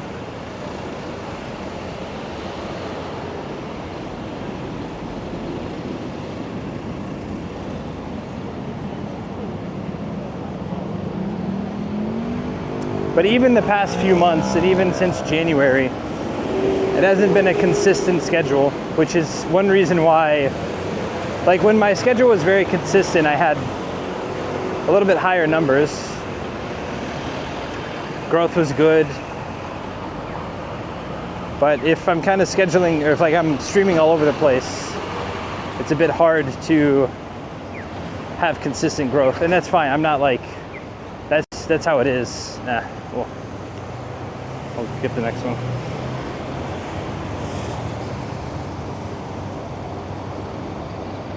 Title was wrong. Oh shit, sorry. A couple hours a day is fairly high average. Yeah, I mean I'm aiming for 3 hours 20 average for the calendar year, from April to whatever.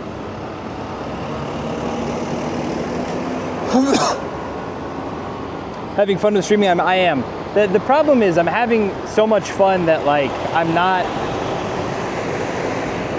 I don't know, I go back and forth on like making content a full-time thing, because I think it's very dependent on consistency and audience.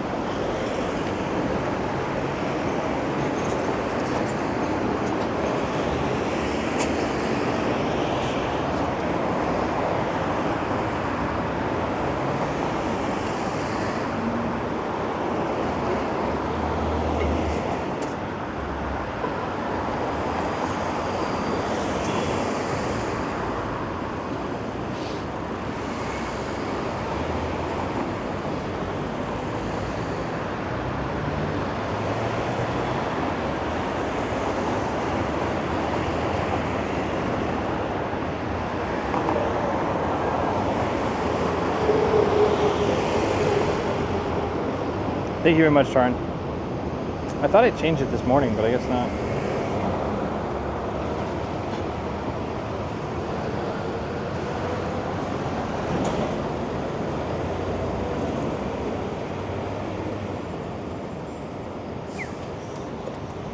I mean, obviously all, like, you know, content creators would love to make more money from their content, but I think the biggest way for me to do that in the foreseeable future is to just focus a bit more on YouTube videos. Right now I'm not monetized at all on YouTube, but I do think as far as the quickest way to earn more money is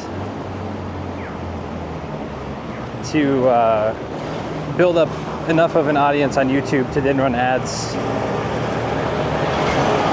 At a certain point, you know, like sponsors and stuff come in, but I was talking to a couple people yesterday, like it's incredibly difficult for IRL streamers to get sponsorships unless you're like giants.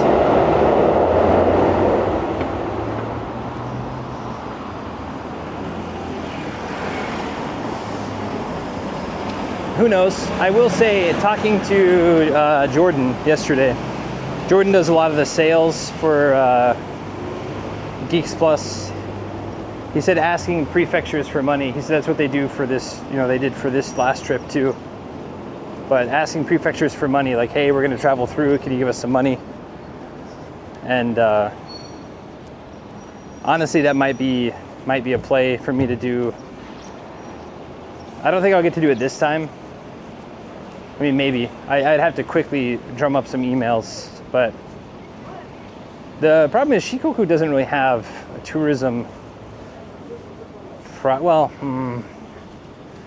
don't know. I'll have to see too if it's worth, like if there's a market for, because some of the big cities we went to over our trip, they can handle like foreign tourism.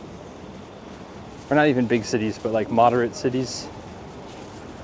But some of these like little villages I go to that I like going to, they couldn't handle, I mean, even like a 10-person group, some of these small little Minshuku couldn't even handle that, so.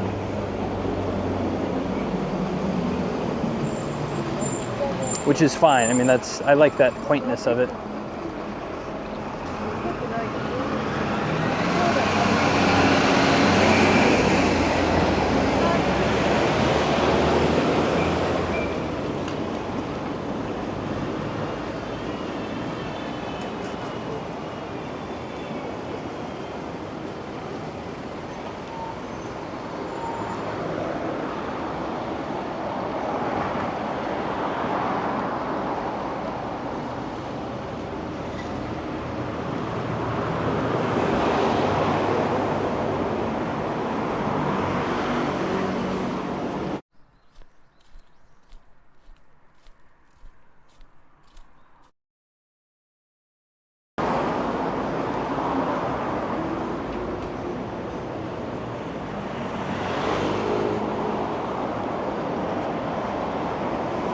Sometimes places have two types of tourism promotion groups. One is government and another may be private commerce groups.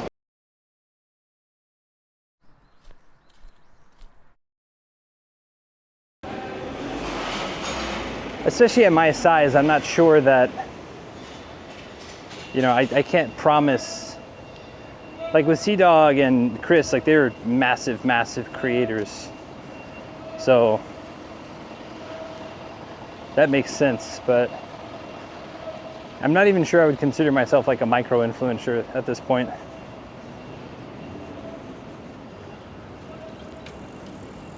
I don't know at what point you have to be considered more than, like, I don't know at what point you can, like, you're no longer just a hobbyist.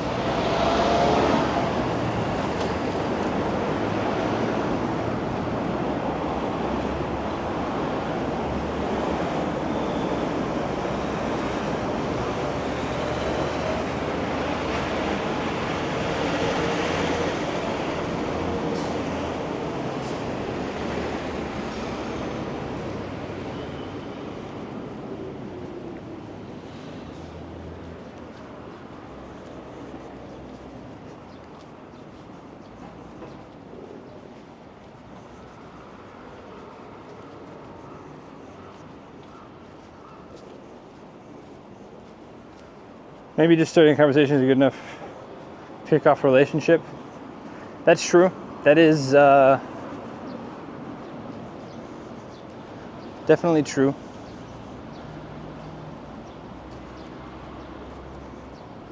Okay, that guy's smoking. I feel like I need to... This looks like a cool little park. I want to get a drink though if we're gonna sit down.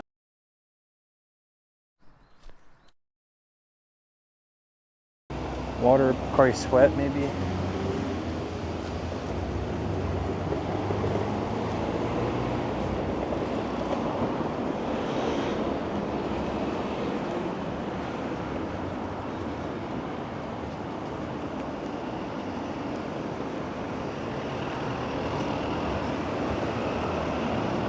Oh, you know what? A tea. Tea looks pretty good.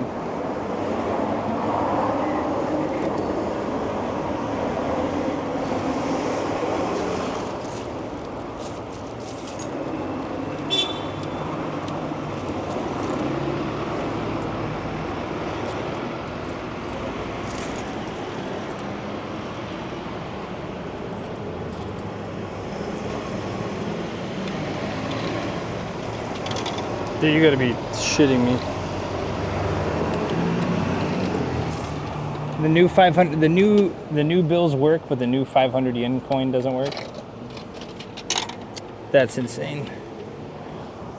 Absolutely bananas that it's been like, I don't remember how long. It's been a long time. The 500 yen coins have been out for a very long time. And they still aren't accepted at like half of the vending machines in Tokyo. It drives me insane.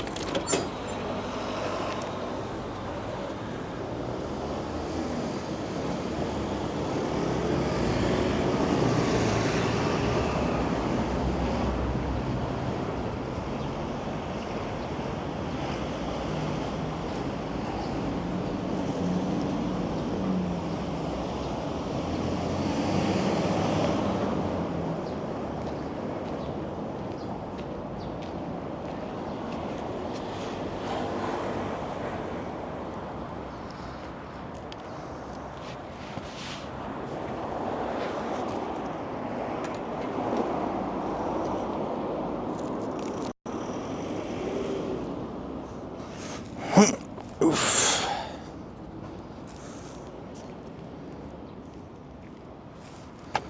Hold on, give me 1 second. I noticed a very, looks like important message, but I'm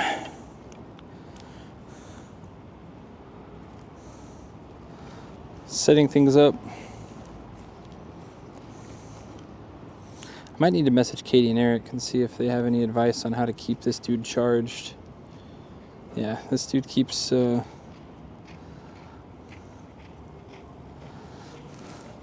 So we're gonna have to in stream. I'm gonna have to change out the what's it called? I think I have to change out. No, we're not gonna in stream like now, but the camera sometimes charges. The camera sometimes doesn't charge. And honestly, I haven't figured out why or why not. And it's a thing that is bothering me.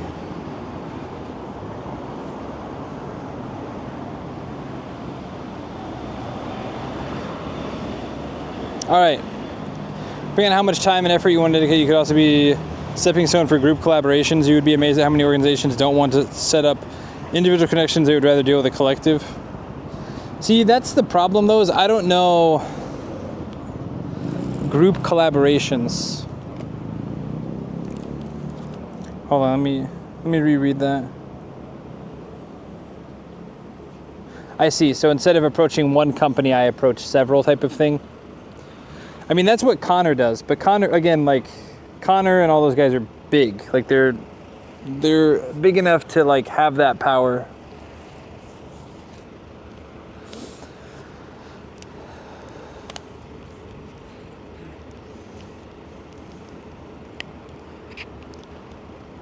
Because, like, yesterday it was, what, Geeks Plus, Pow World,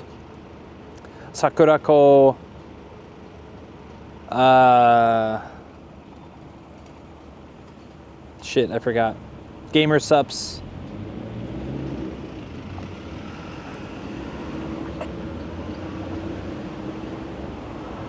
Quite a few people.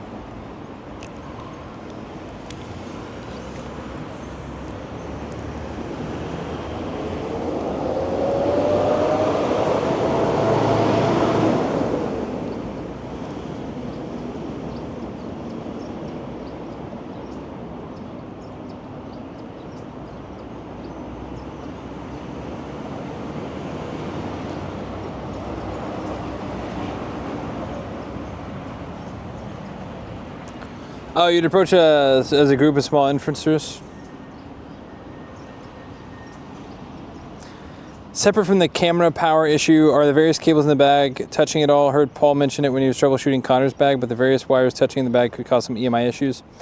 That might be an issue. I do need to get a little bit better cable management. I ordered some new cables. I ordered a new hub. I think, this is my gut opinion, I think because it's the same thing with the GoPro. The GoPro had huge EMI issues, but I think, I have not tested it because I do not have one, but I think the Pocket 3 that Connor and Pete and Chris were using have more EMI issues. However, I could be wrong. It could be just an overall camera thing. But I think the random quick drops are a connection issue from the camera, but I don't know if it's Bella Box side or camera port side or Bella Box port side. I do think probably sometime this year we'll have to get a new Bella Box or like change out the ports or something, because I think a lot of the ports are like Bella Boxes are not designed to be in a backpack. I have it strapped into a Graphit or a, what's it called? It's a little square that has all these little rubber things, and you put it in there and it's somewhat organized. The cables are not super organized, but the ports are the ports are not messed with. So maybe it's just, I don't know. I'm not entirely sure. Cable management, I do need to get a little bit better at. That's one thing that Katie and Eric of Katie and Eric were like, dude, your cables are all over the place. And I was like, yeah, it's a thing.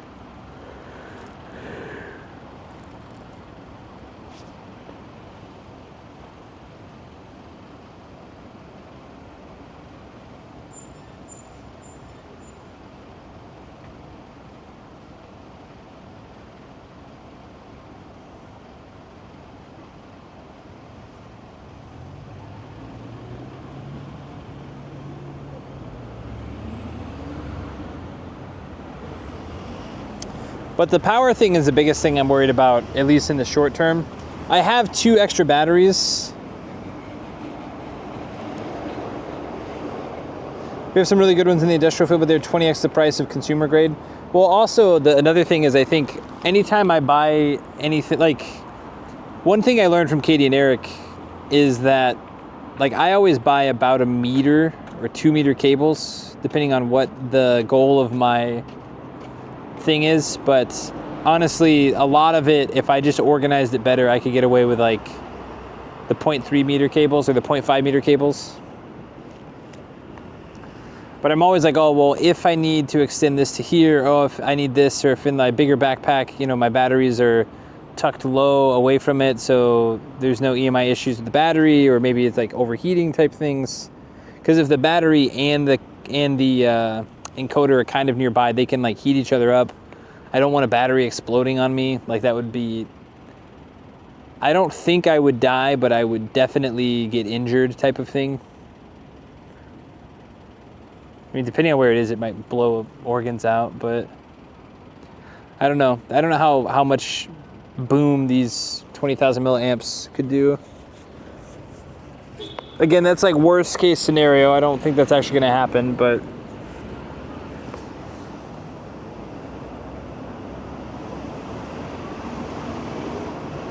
you do want a bit of slack, exactly. Well, he's got his like zip tied. He's got his very fastened in, and so it works out. Like it's perfectly. His backpack is like perfectly measured. And if I went through and did all that, maybe I could clean some things up, but it's also like, especially in the big backpack, how I pack things shifts from day to day, depending on time and stuff like that. So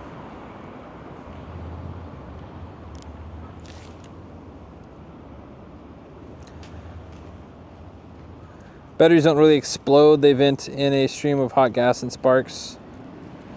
Well, I meant like, you know, blow up, not literally explode perhaps. I guess I did say that initially, but catch things on fire.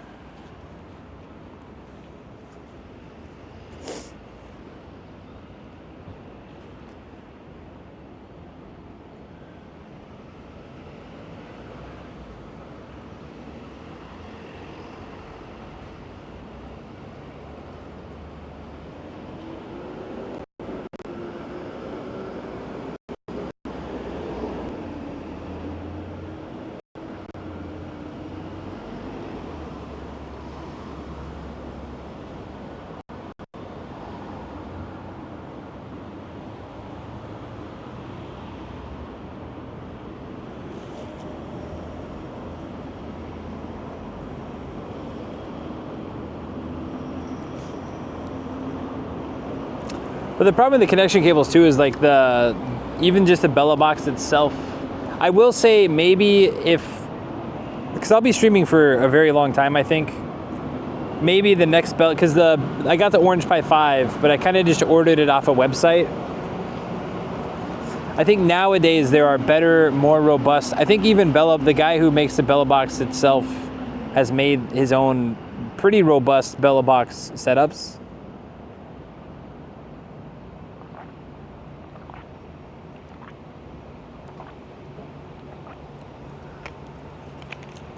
But honestly, I think it's a cable issue mixed with a cable management issue.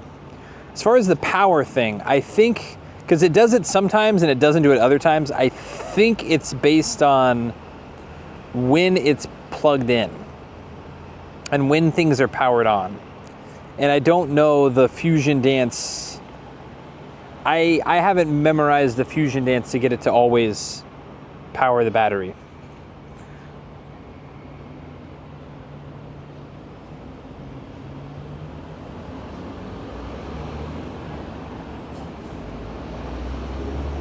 Not ready for close human contact?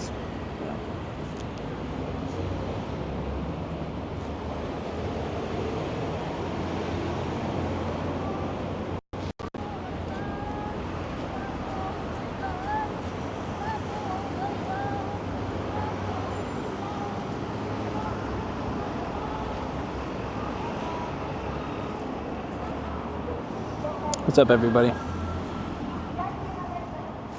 Today's face review.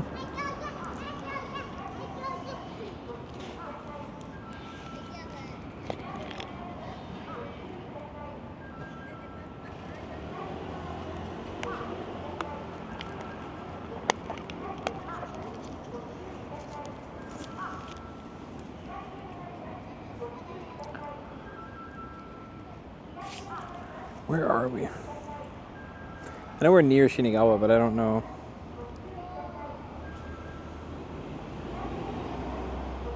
So we've been streaming for an hour and 15 minutes. Not quite 2 hours. I mean, we're on pace.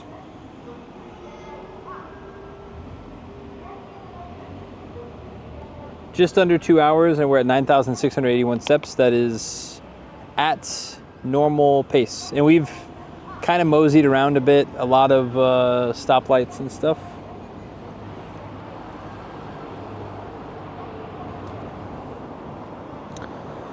You're gonna have an overlay for next trip.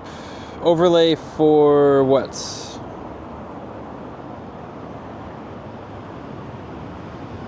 For distance and stuff? No, I think for the bike trip maybe, but for the... I mean, maybe I could make one.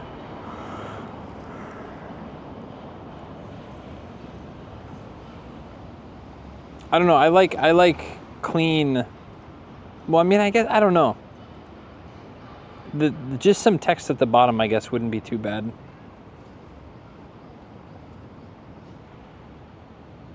The problem is a lot of that runs from real-time IRL, which consistently had problems last time. Weather, time, distance, probably not weather, no. Time, I have time in the top right corner, always. Distance, maybe distance, but it's, like I said, that's tied to real-time IRL or like another GPS tracking thing. And if for whatever reason,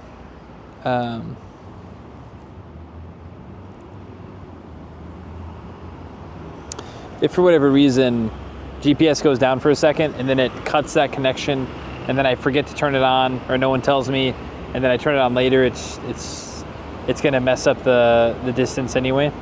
So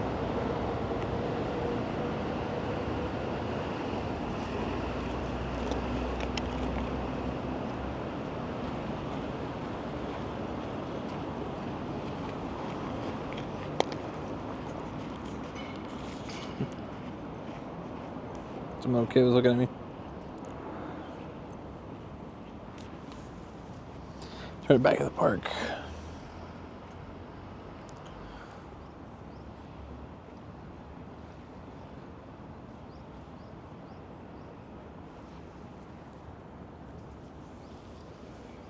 Maybe I need to update the firmware and stuff too. Check firmware updates for the mics, check firmware updates for the camera. Test them this week and see. If not, set it back to factory reset. Do I still have the DJI app downloaded? I do not.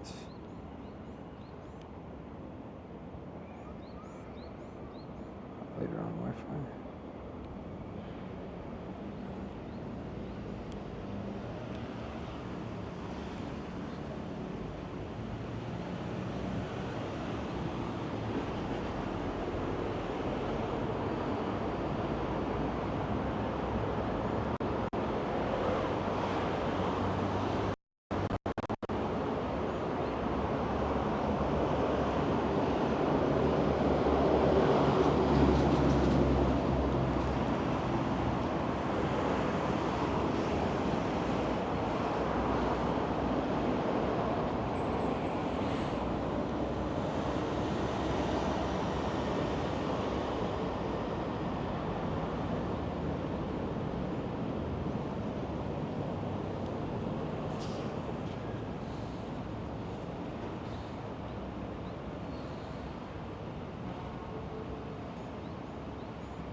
Oh, I see. Pretty close to Shinagawa Station. I don't know, is that something, I mean, if anyone has information on any of that to make it a little bit more automated or a little bit more consistent. Like I said, I tried to do that for part of the big trip. I tried to have the distance, but like I said, anytime that phone lost connection, it ended up losing it stopped tracking as well.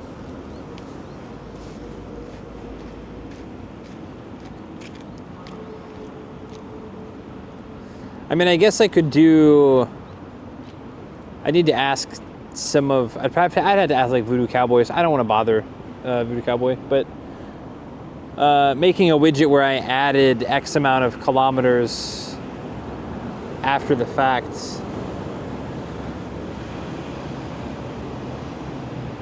Or I just do a daily total. Every day when I get to the hotel, I add it to an overlay. And up at the top it says total kilometers walked, or at the bottom or whatever.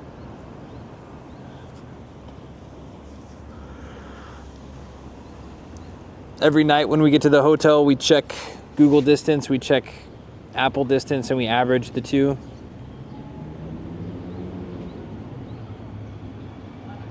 So if Google distance is like 25, but my phone says 27, then we do 26. Because a lot of times we veer off and we do kind of side stuff.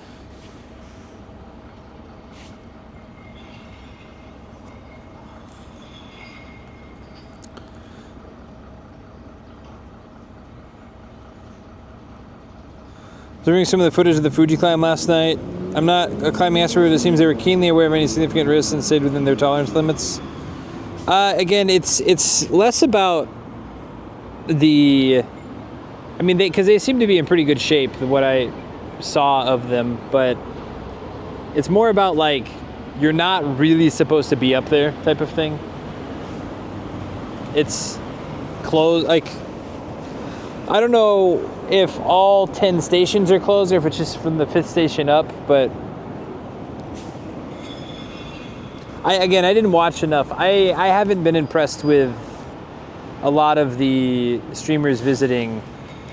Again, I wouldn't necessarily call them nuisance streamers, but they're not nuisance streamers. And I know that's I'm being a bit kibishi about, I'm being a bit strict about that, but because again, anything that they do, the rest of us will have to deal with when they leave, type of thing.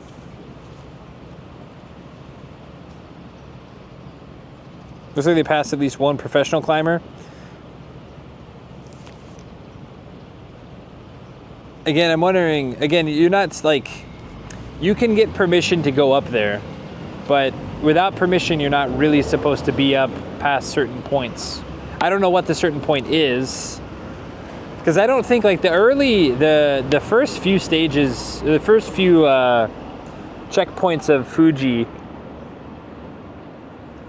I think are, like, part of some nature walks, like down at the bottom. They have some paths and stuff around the base of Fuji. But, again, I didn't watch the street, like, I just wish that people were more careful. That's one thing Ken and I, like, Ken was, because we were talking about, there were a lot of content creators there last night at dinner too, and Ken's like, yeah, it's just weird, because, you know, Ken's half Japanese, and he was talking about, you know, we were all talking about IRL streamers, and there's one behind us, and I don't remember that guy's name because I didn't talk to him, but we were just kind of like, yeah, it's Ken is like, I hate that it's turned into just a playground for content creators to come and just hang out.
Two-minute ad break.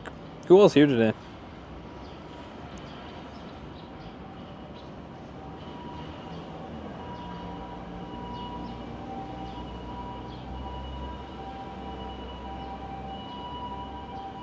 Oh, I guess some good news. I guess we haven't talked about it on stream too much. I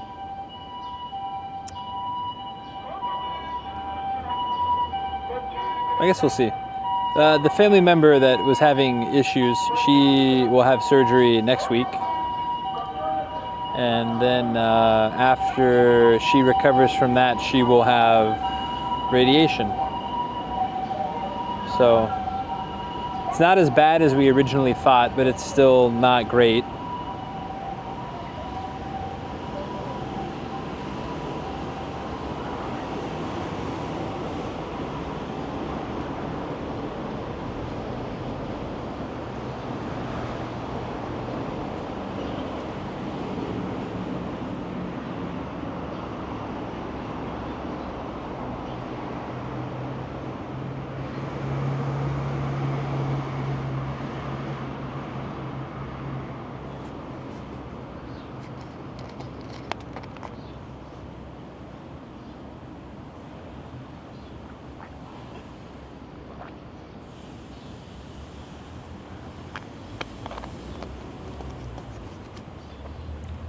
Treatment is better than 10 years ago, but it's still horrible in many cases. Yep.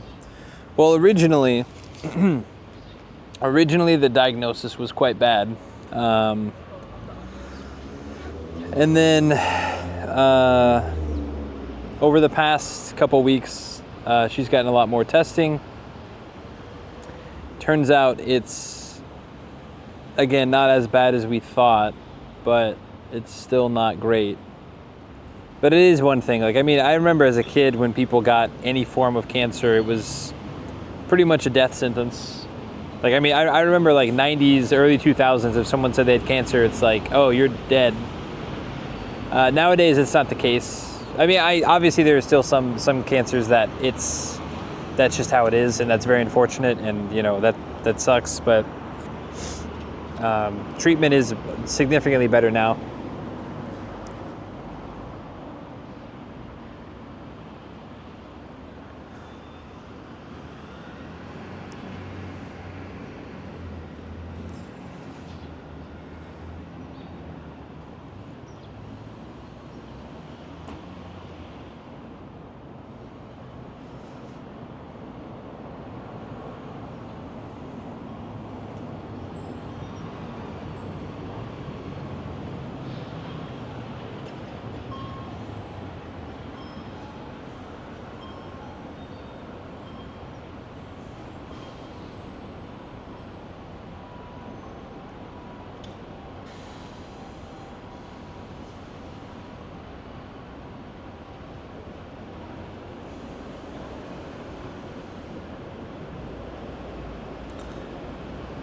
They just don't want to cover anything. Yep, that's yeah, that's one thing. I was talking to this family member, and they were talking about, like, this family member's got pretty good insurance, and very good insurance, and has dealt with medical providers in the past, etc., like with taking care of people and like taking care of her. Anyway, has knowledge of all that, has good insurance. And then because they did a biopsy originally, and they said, okay, you got breast cancer, you got metastatic breast cancer, stage 4 breast cancer. The biopsy showed that, but the mammogram did not. So then they did another mammogram, still nothing. And then they did an MRI, or a, what's it called? A PET scan, or a PET scan? No. Ultrasound. There we go. Did an ultrasound. Ultrasound came back, showed a little bit of something. Again, the follow-up mammogram showed nothing. And then because how the insurance works, like, well, if the mammogram shows nothing, then you need to go through this other thing, and and then my family member's like, I have a biopsy result saying it's a malignant. Metastatic, malignant, blah, blah, blah, whatever. I can go look at the form. But anyway, she's like, I have the biopsy report. Like, there is something there. It just didn't show up in the mammogram. They're like, well, normally it's this stage, like, you have to get, like, it has to show up on the mammogram to get an MRI, and after the MRI it does this, and it's, so anyway. So it took her, like, a lot of arguing they ended up doing a brain MRI, an internal organ and bone MRI or imaging. I don't know. I'm probably going to get that wrong, but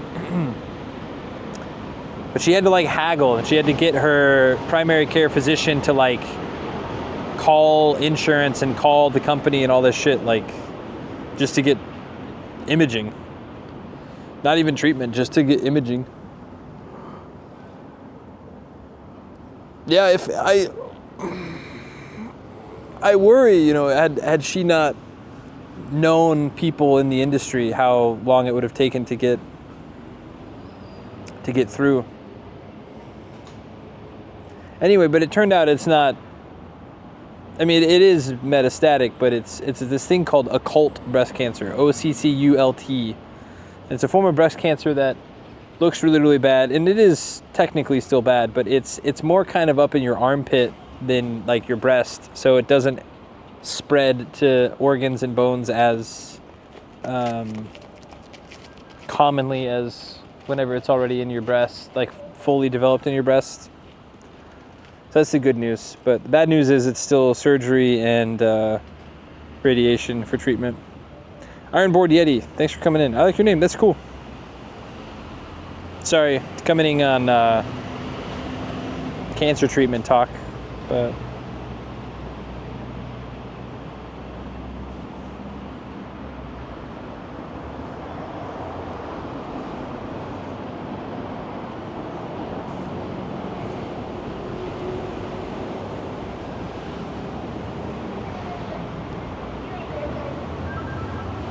yeah, that's why I was in a funk a couple weeks ago. I don't know if you guys remember. There was a day I just played TFT for like 4 hours. I didn't really talk. That was the day that I got a phone call from them. And then I was like, damn, that's not something I expected. Like, I know it happens randomly into, you know, whoever, but...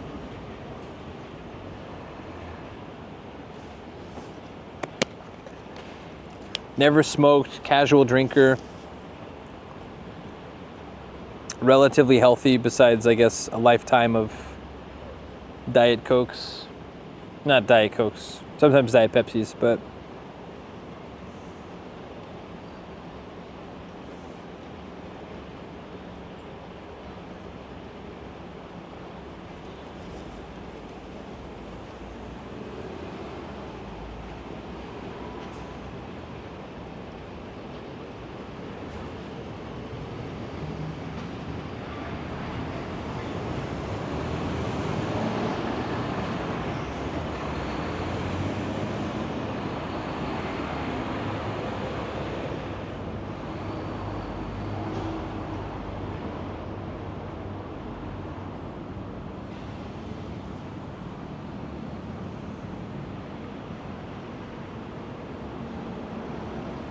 a family that just went through the treatment for breast cancer. I think it was overall 9 months. She refused to do it again.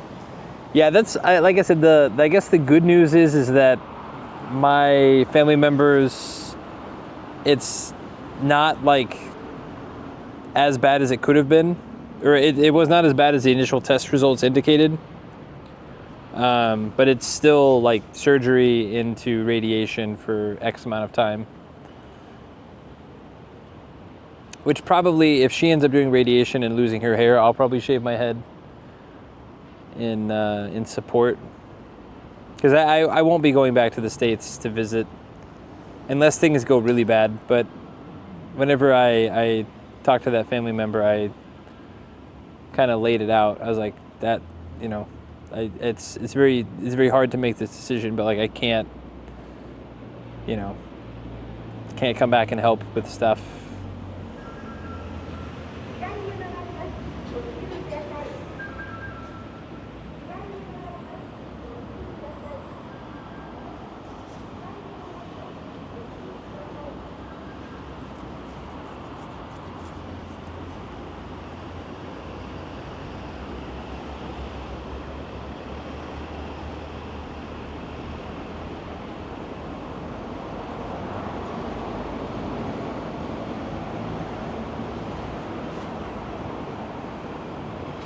But actually, 2 of my family members have breast cancer. So I should probably also get it looked at some point. Not now, but at some point.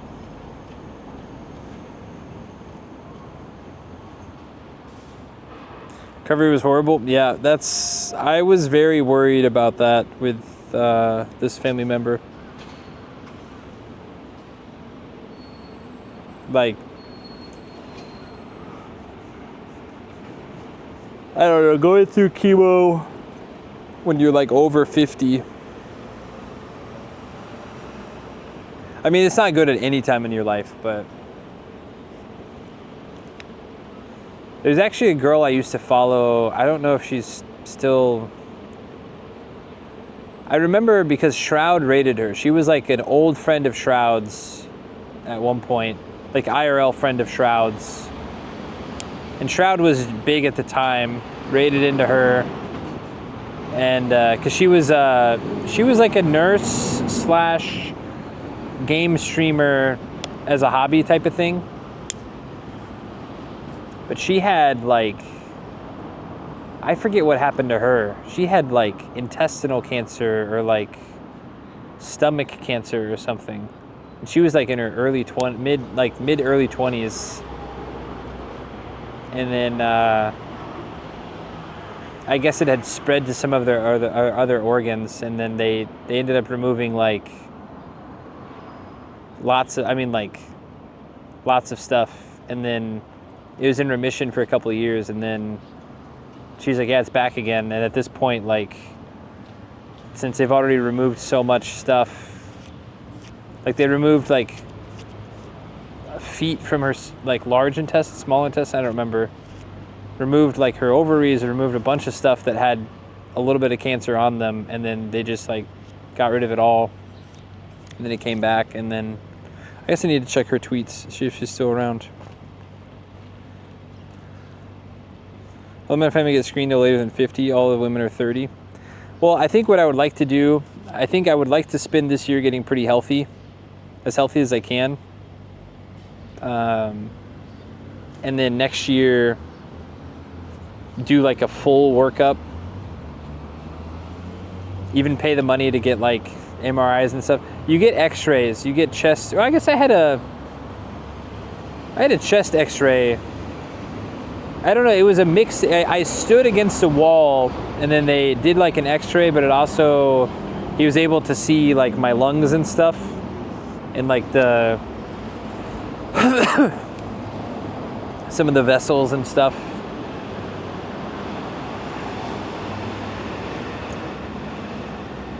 Which were all healthy.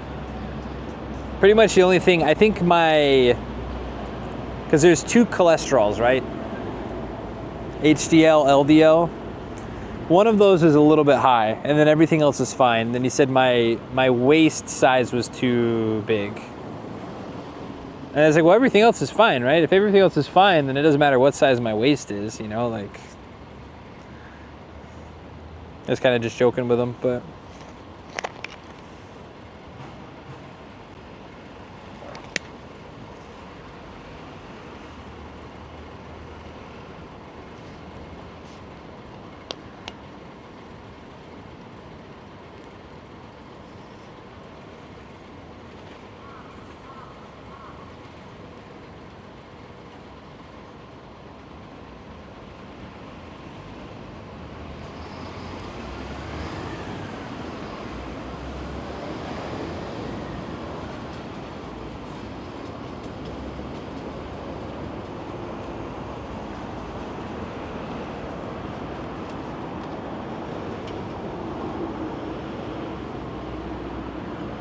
Are genetic disadvantages for cholesterol and blood pressure?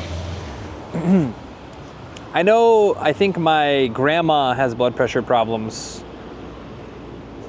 And I think my grandpa too. Grandpa developed them later on. But I mean, when you're in your 80s, I expect you to have, like if you've made it to 80s, I kind of expect something to be wrong. My grandma had high blood pressure problems in her 50s and 60s, but she was also overweight, so I'm like I think a lot of health problems stem from, like a lot of my potential health problems would stem from just being overweight. So if I can shed some pounds and then get a fair assessment on what's going on, then take, medication or whatever that's needed. But I really want to try to get down to like, quote unquote, fighting weight. Maybe not fighting weight, but walking around fighting weight. I think if I got down to 200 pounds, I think I would be pretty happy. Sub 200, I mean, I could maybe hit like 195, but sub 195, I just don't think.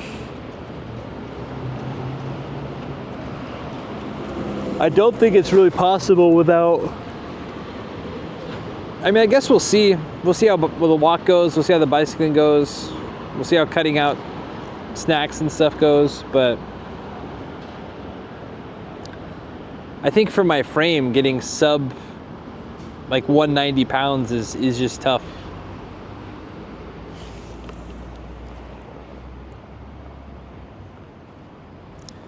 Every single male in my family has high blood pressure starting in their 20s regardless of fitness. Dang, that's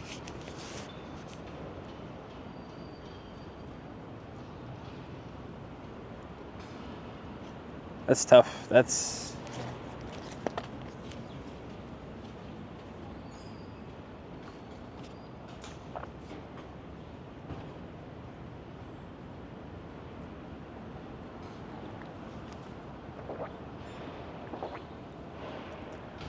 do you just take medication, or is that a diet thing? I mean, I don't know. I don't know.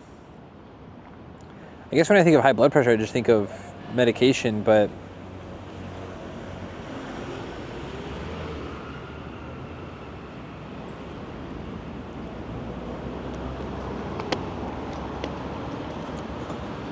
what do they do for high blood pressure? Blood thinners? What do they put you on? I've never asked my family members. I just assume. I mean, medication is medication. I mean, that's a very simplification of that, but since I don't take medication, I don't ask about medication. Like, it's such a weird, like, hey, grandma, what heart medication do you take? It's kind of an awkward conversation to have.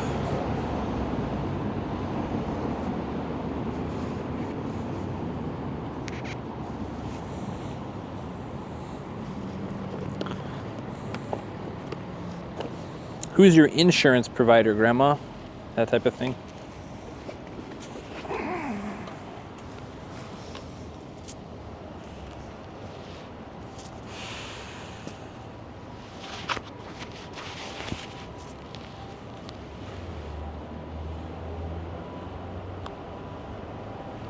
Okay, did I tighten you too tight? I did. My bad, Camera Coon. I apologize. I won't do that again.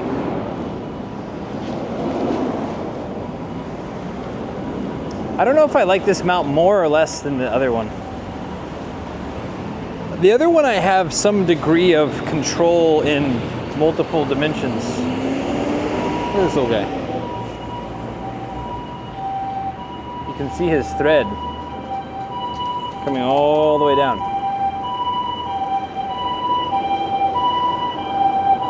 Is that a silkworm? What other caterpillar looking things have thread? Scallopy Games, thank you very much for the $2. Really, really appreciate that. Life expectancy is around 68. Father's side is slightly higher than my mother's. Family providers have different coverages for different doses of the same drug. For example, 20 milligrams could be free, but 20 milligrams could cost full price, or 26 milligrams could be... That's so fucking stupid. Like, I complain sometimes about Japanese, like, medication or treatment, post clinic treatment being, like, not enough, but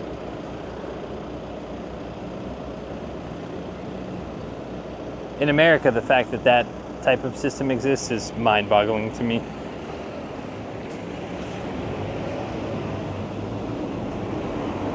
So cute. Do I put him back up here, or do you think he wants to be swinging? What do you think, chat? If this thing bites me, though, I'm gonna be super pissed.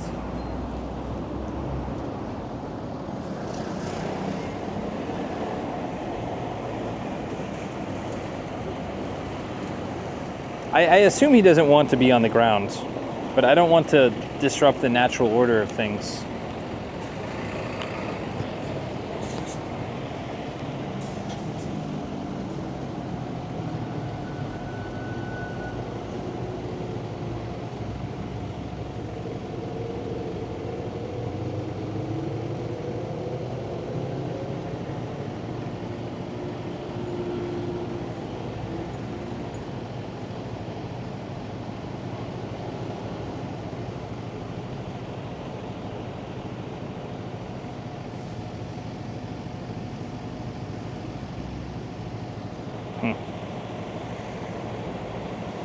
He's gonna get squashed on the ground, right? He could climb up if he wanted. All right. we'll let them be then.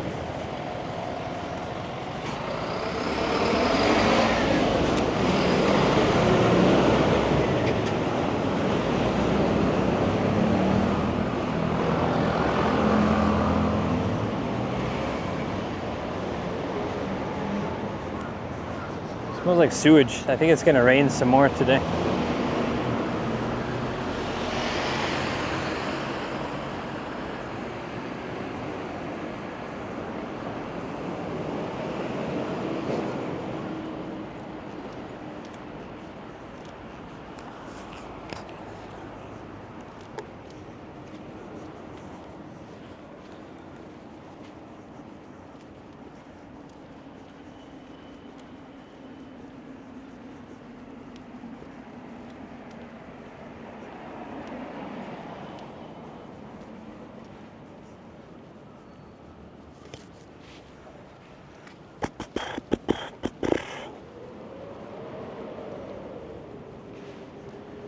On to bed. Have a good day. Thank you very much, Scallopy Games. Thank you again for the $2 donation. I really appreciate that.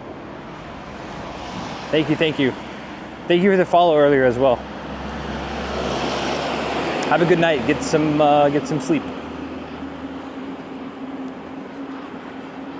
Good morning. Having one of those mornings where I'm craving instant coffee. Is that like single serve coffee?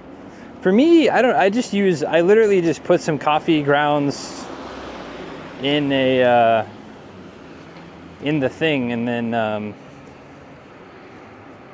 in the coffee maker, and then I put some water, and that's it.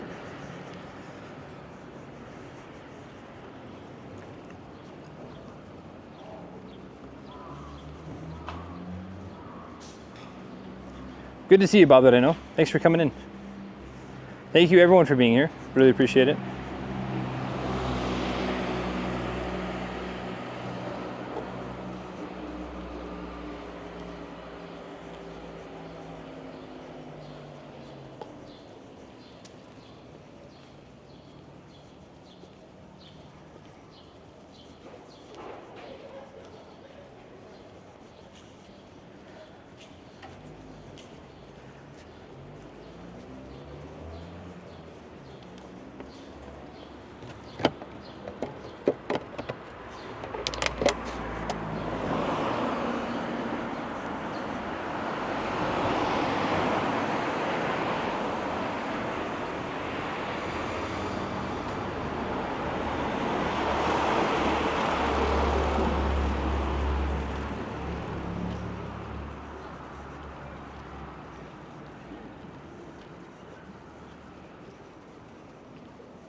And Marine Corps grade coffee suds he made from too much instant coffee.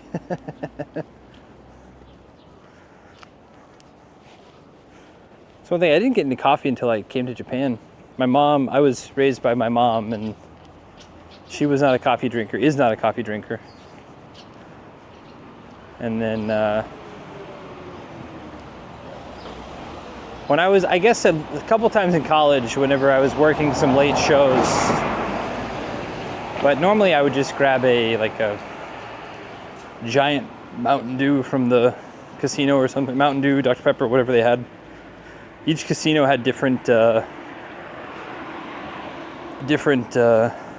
partnerships with different drink companies. Almost all of them had Dr. Pepper though, regardless. Even if it was a Pepsi company or a cola company or an independent, virtually every place had Dr. Pepper. The ones that didn't were like Sugar Creek Casino in Hinton. They just had Pepsi products. They were Pepsi loyalists, but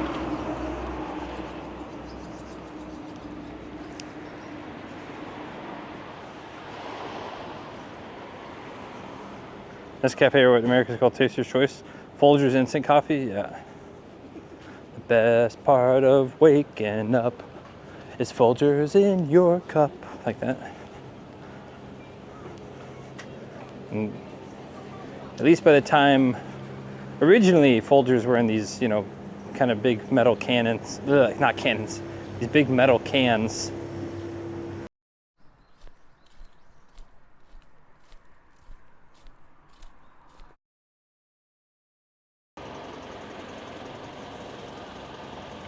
It's very weird that camera does that occasionally, randomly.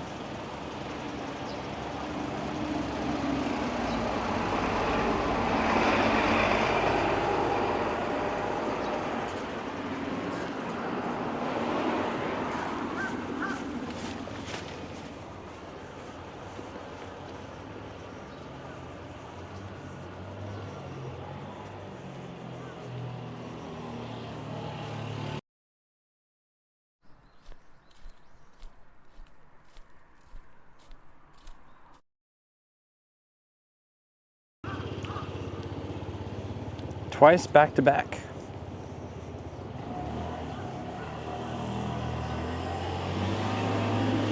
It's very weird.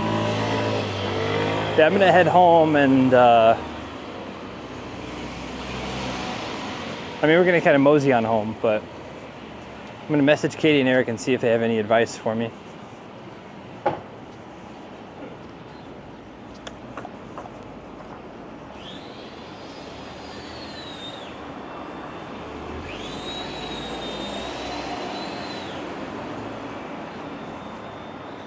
Because I want to get these things hammered out before I go down.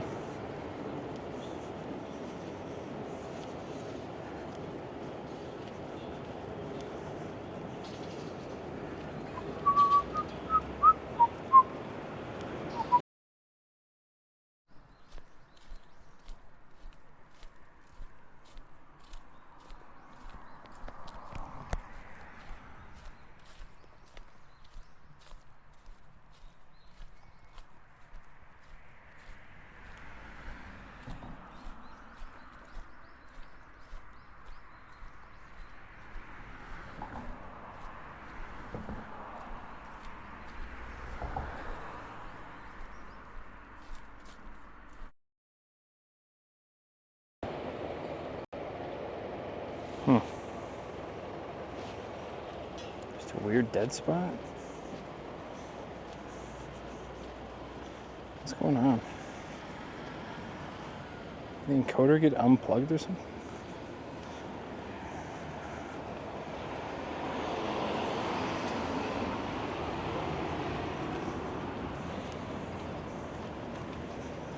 Here's to see color covering body panel backing. Interesting.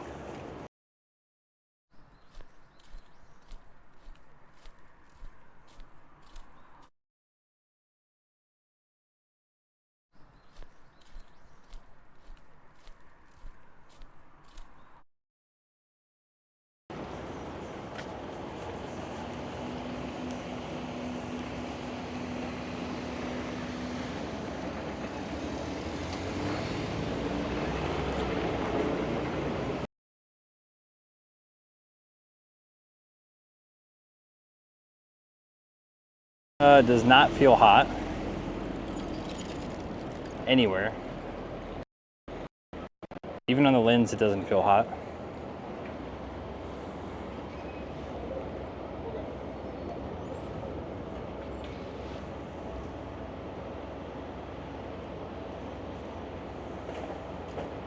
Interesting. So tomorrow, I guess we'll try out new cables and stuff, new hub, see if that helps any. Like I said, I'm gonna message Eric. I guess we'll upgrade all, we'll make sure all the firmware and all the mics and camera are upgraded as well. See if that helps.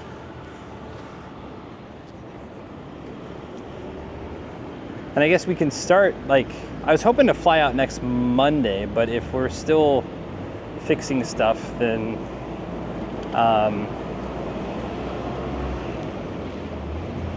I'd like to leave no later than next Wednesday.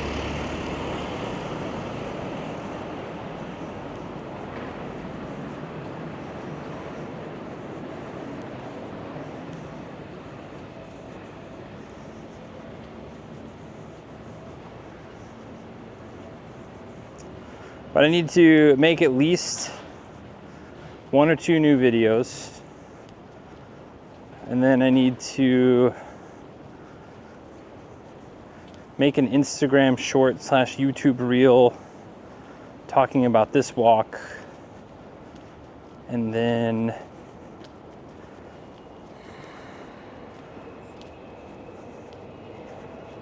yeah, that's it really.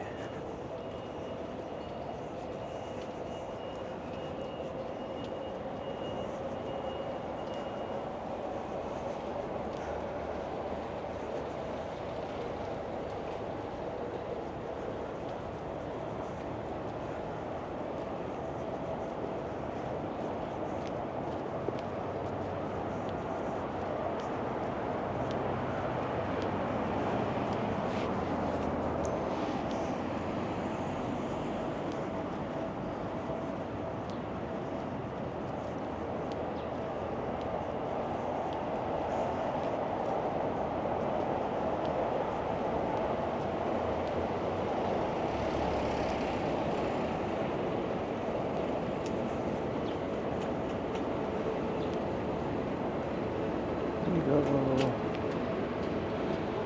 this way.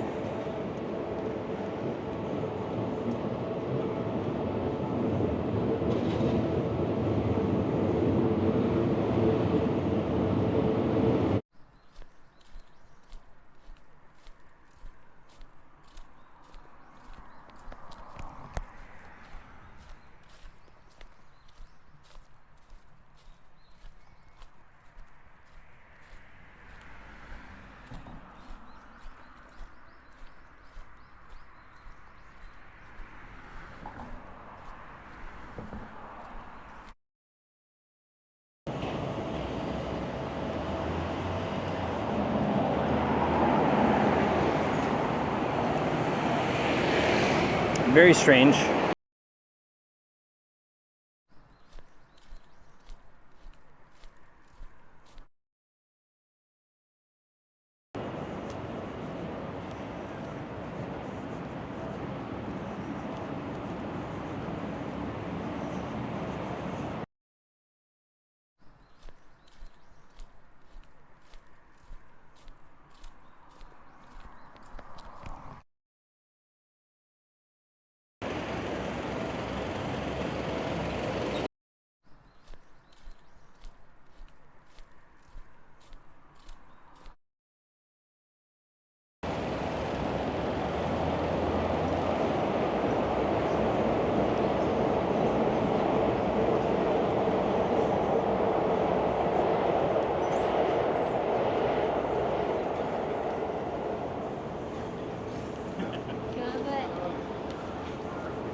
Time to get out the hot glue. Honestly, I don't think it's the, well, I say that. I need to double check. There is a chance that that's happening, but where is the, how do we,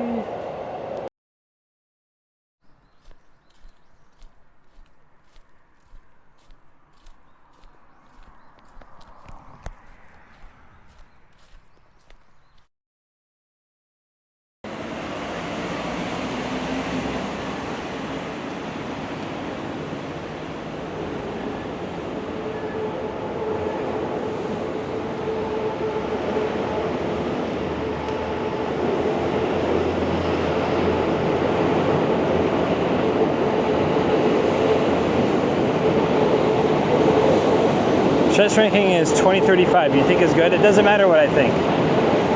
Are you happy with that?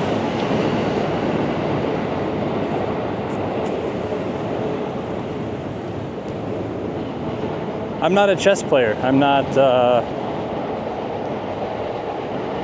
I have like very casually played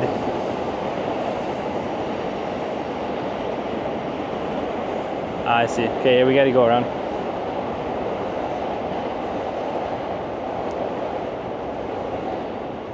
Like my rating would be like 1,000 maybe.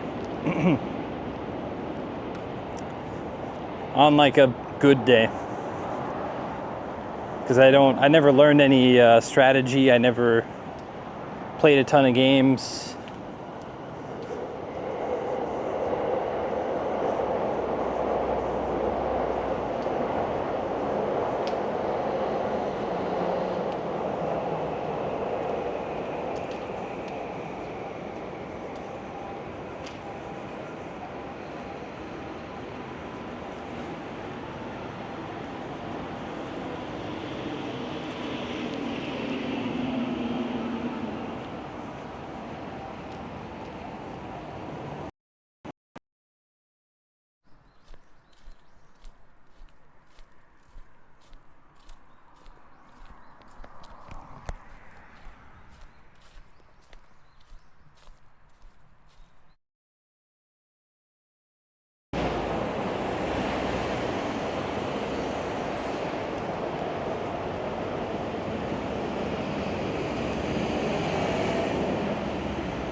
Older GoPros, I'm not using a GoPro anymore, that's the thing. I haven't been using a GoPro. GoPro hot glue I probably would have done. This one right now, there's really no reason for for hot glue. If there's a connection issue, it's on bag side, which means I just haven't set the grid correctly, which definitely could happen, because it does happen. Things get jostled as I walk.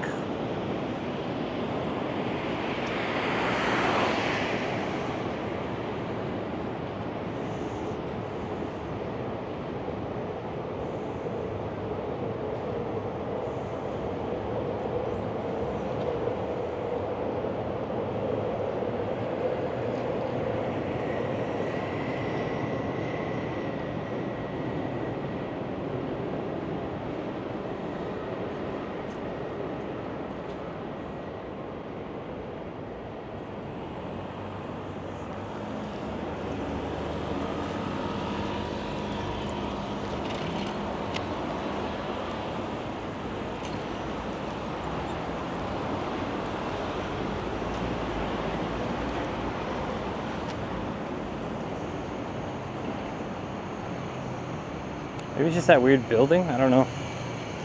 We'll see. I do know in Tokyo there are just random things like that, but I think the camera thing doing its thing, when the camera goes, because it makes this white noise type sound, the staticky thing, that's a plug issue probably. But again, I don't know if like having new firmware would. I have had to factory reset this camera twice because it just won't go into webcam mode. So then when I factory reset it, I don't always revert it back to, or like upgrade it back to the proper firmware.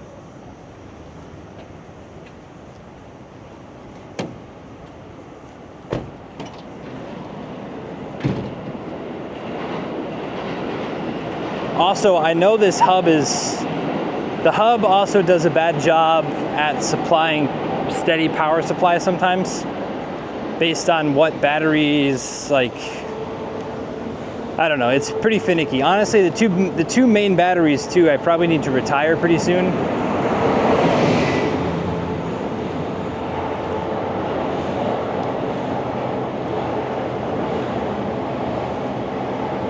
Because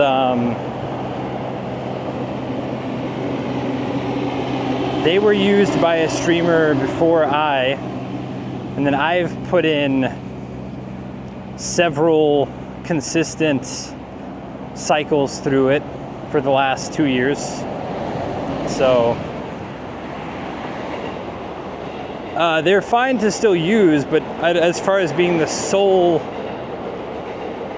batteries, the A team, I think they might be the B team. After this trip, probably. I don't want to change too much stuff pre-trip.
If there's no strain relief on the cables, it may be worth looking at putting all the components in a box with ventilation and having.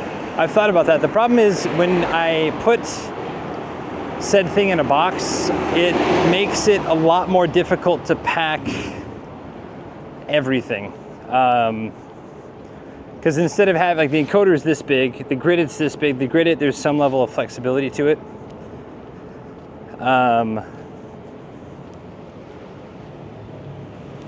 Once I have a box for that box, it becomes very difficult to. Yes, I've thought about that because Riley, It's Gaijita, has like he 3D printed / cut some laminate, made a box like that, and I was like, oh, that's pretty cool. And he's like, yeah, this is a custom thing. I don't think I'm going to be doing this for almost anybody else.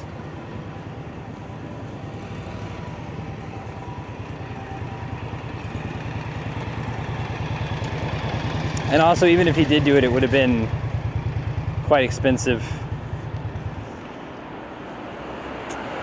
I think probably what I need to just do is just make sure that I need to get shorter cables, because like all the cables back there are quite long. The only ones that need to be long are the USB-C to my phone and the USB-C to the camera. Everything else can be like 0.5 meters or less. Eric mentioned to use zip ties. He even gave me a few of these little zip tie things. I need to use those as well.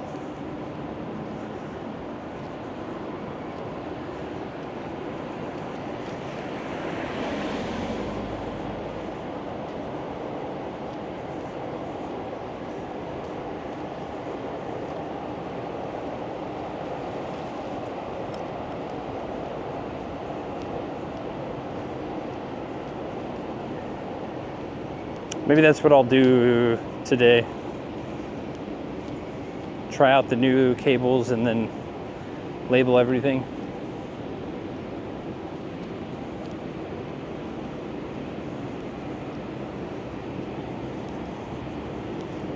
Because building a box, I think, would be, I mean, it's maybe for the Tokyo-based ones, but having a big box, not even a big box, having a stiff box.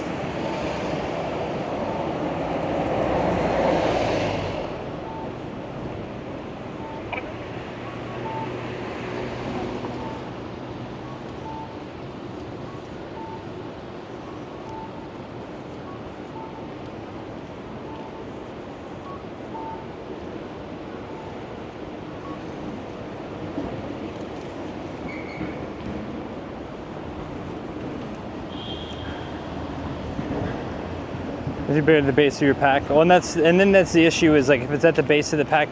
The new backpack has a nifty little thing, but it has a nifty little side zip. But historically, my backpack only had a top open. And also, if I need to like work on stuff, fix stuff, check stuff, it's easier to have at the top. Though I suppose if it's at the bottom, there's a chance, like if it's in a box at the bottom, there's a chance that stuff doesn't get jostled, so it never, I don't have to look at stuff, you know?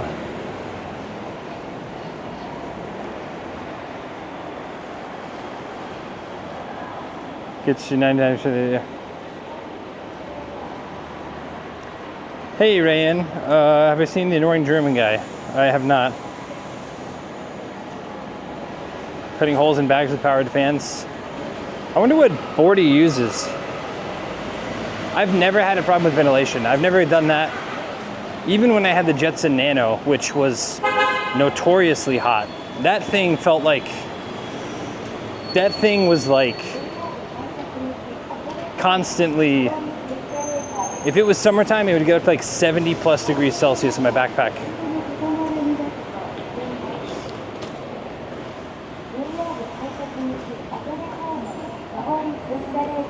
The thing I use now is it's a little metal aluminum-ish frame box with a heat sink and a fan.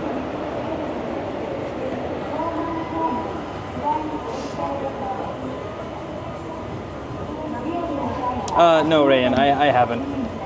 I know there's a lot of visiting streamers, but I try my best not to interact with or even consume. I've been watching a few people to see if like, oh, that's somebody that I might end up asking 5 minutes.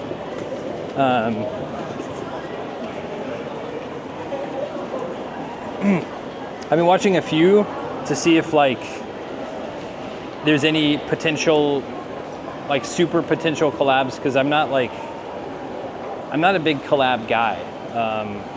I vibed really good with Kurokin last night. I might ask him on sometime. But honestly, just hanging out with him off stream was cool too. Having Rick on was cool because like he's new to streaming, or new to the idea of streaming. Another guy made a video on him. See, I don't want to be the guy who makes videos about nuisance streamers either, because that's gonna inadvertently put you in the crosshairs of the people who watch the nuisance streamers. I mean, I'll say my little pieces on stream, but really don't want to like have to deal with nuisance streamer audiences. Because if you're willing to watch, I don't know, multiple hours of insert nuisance streamer here, then you're definitely willing to leave a bunch of hate comments on my YouTube.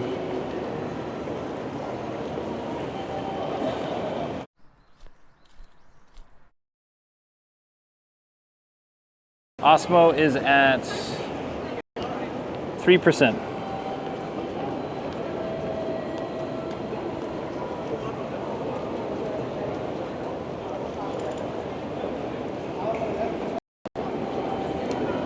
Like I said, I'm going to troubleshoot some equipment stuff. I'm going to message a couple people and see if they have any advice for me.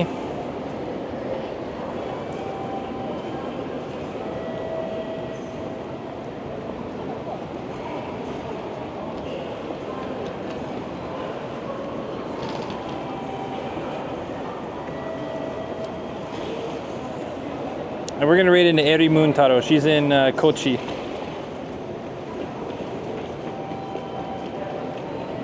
Thank you very much, everybody, for coming in. I do appreciate it. Sorry that, yeah, like I said, I'm going to troubleshoot stuff today, so.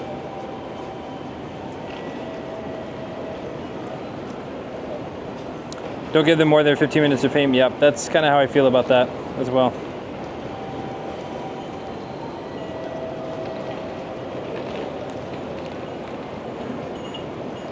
Oh, Mino-san is fishing too.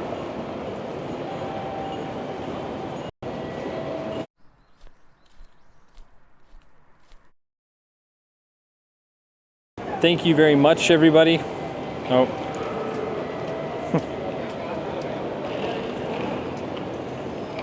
It's a ping issue. It's a very big ping issue. Hoybit, thank you. Jabberwocky, thank you. Voxwell, thank you. I'm going to go through and check that out. Look and see what you said. Maybe those things can help me out. Rayan, good to see you. Sorry it was so short. Like I said, I'm going to try to... We're going to get back on this schedule. 6 a.m.-ish to noon-ish. I know we're ending a bit early, but camera is not charging, and I need to figure all that out. I need to do some troubleshooting. Who else did I miss? Taran, I know you're around. Thank you very much. I really appreciate it. Everyone else, thank you, thank you, thank you. If I missed you, all the regulars, all the everybody.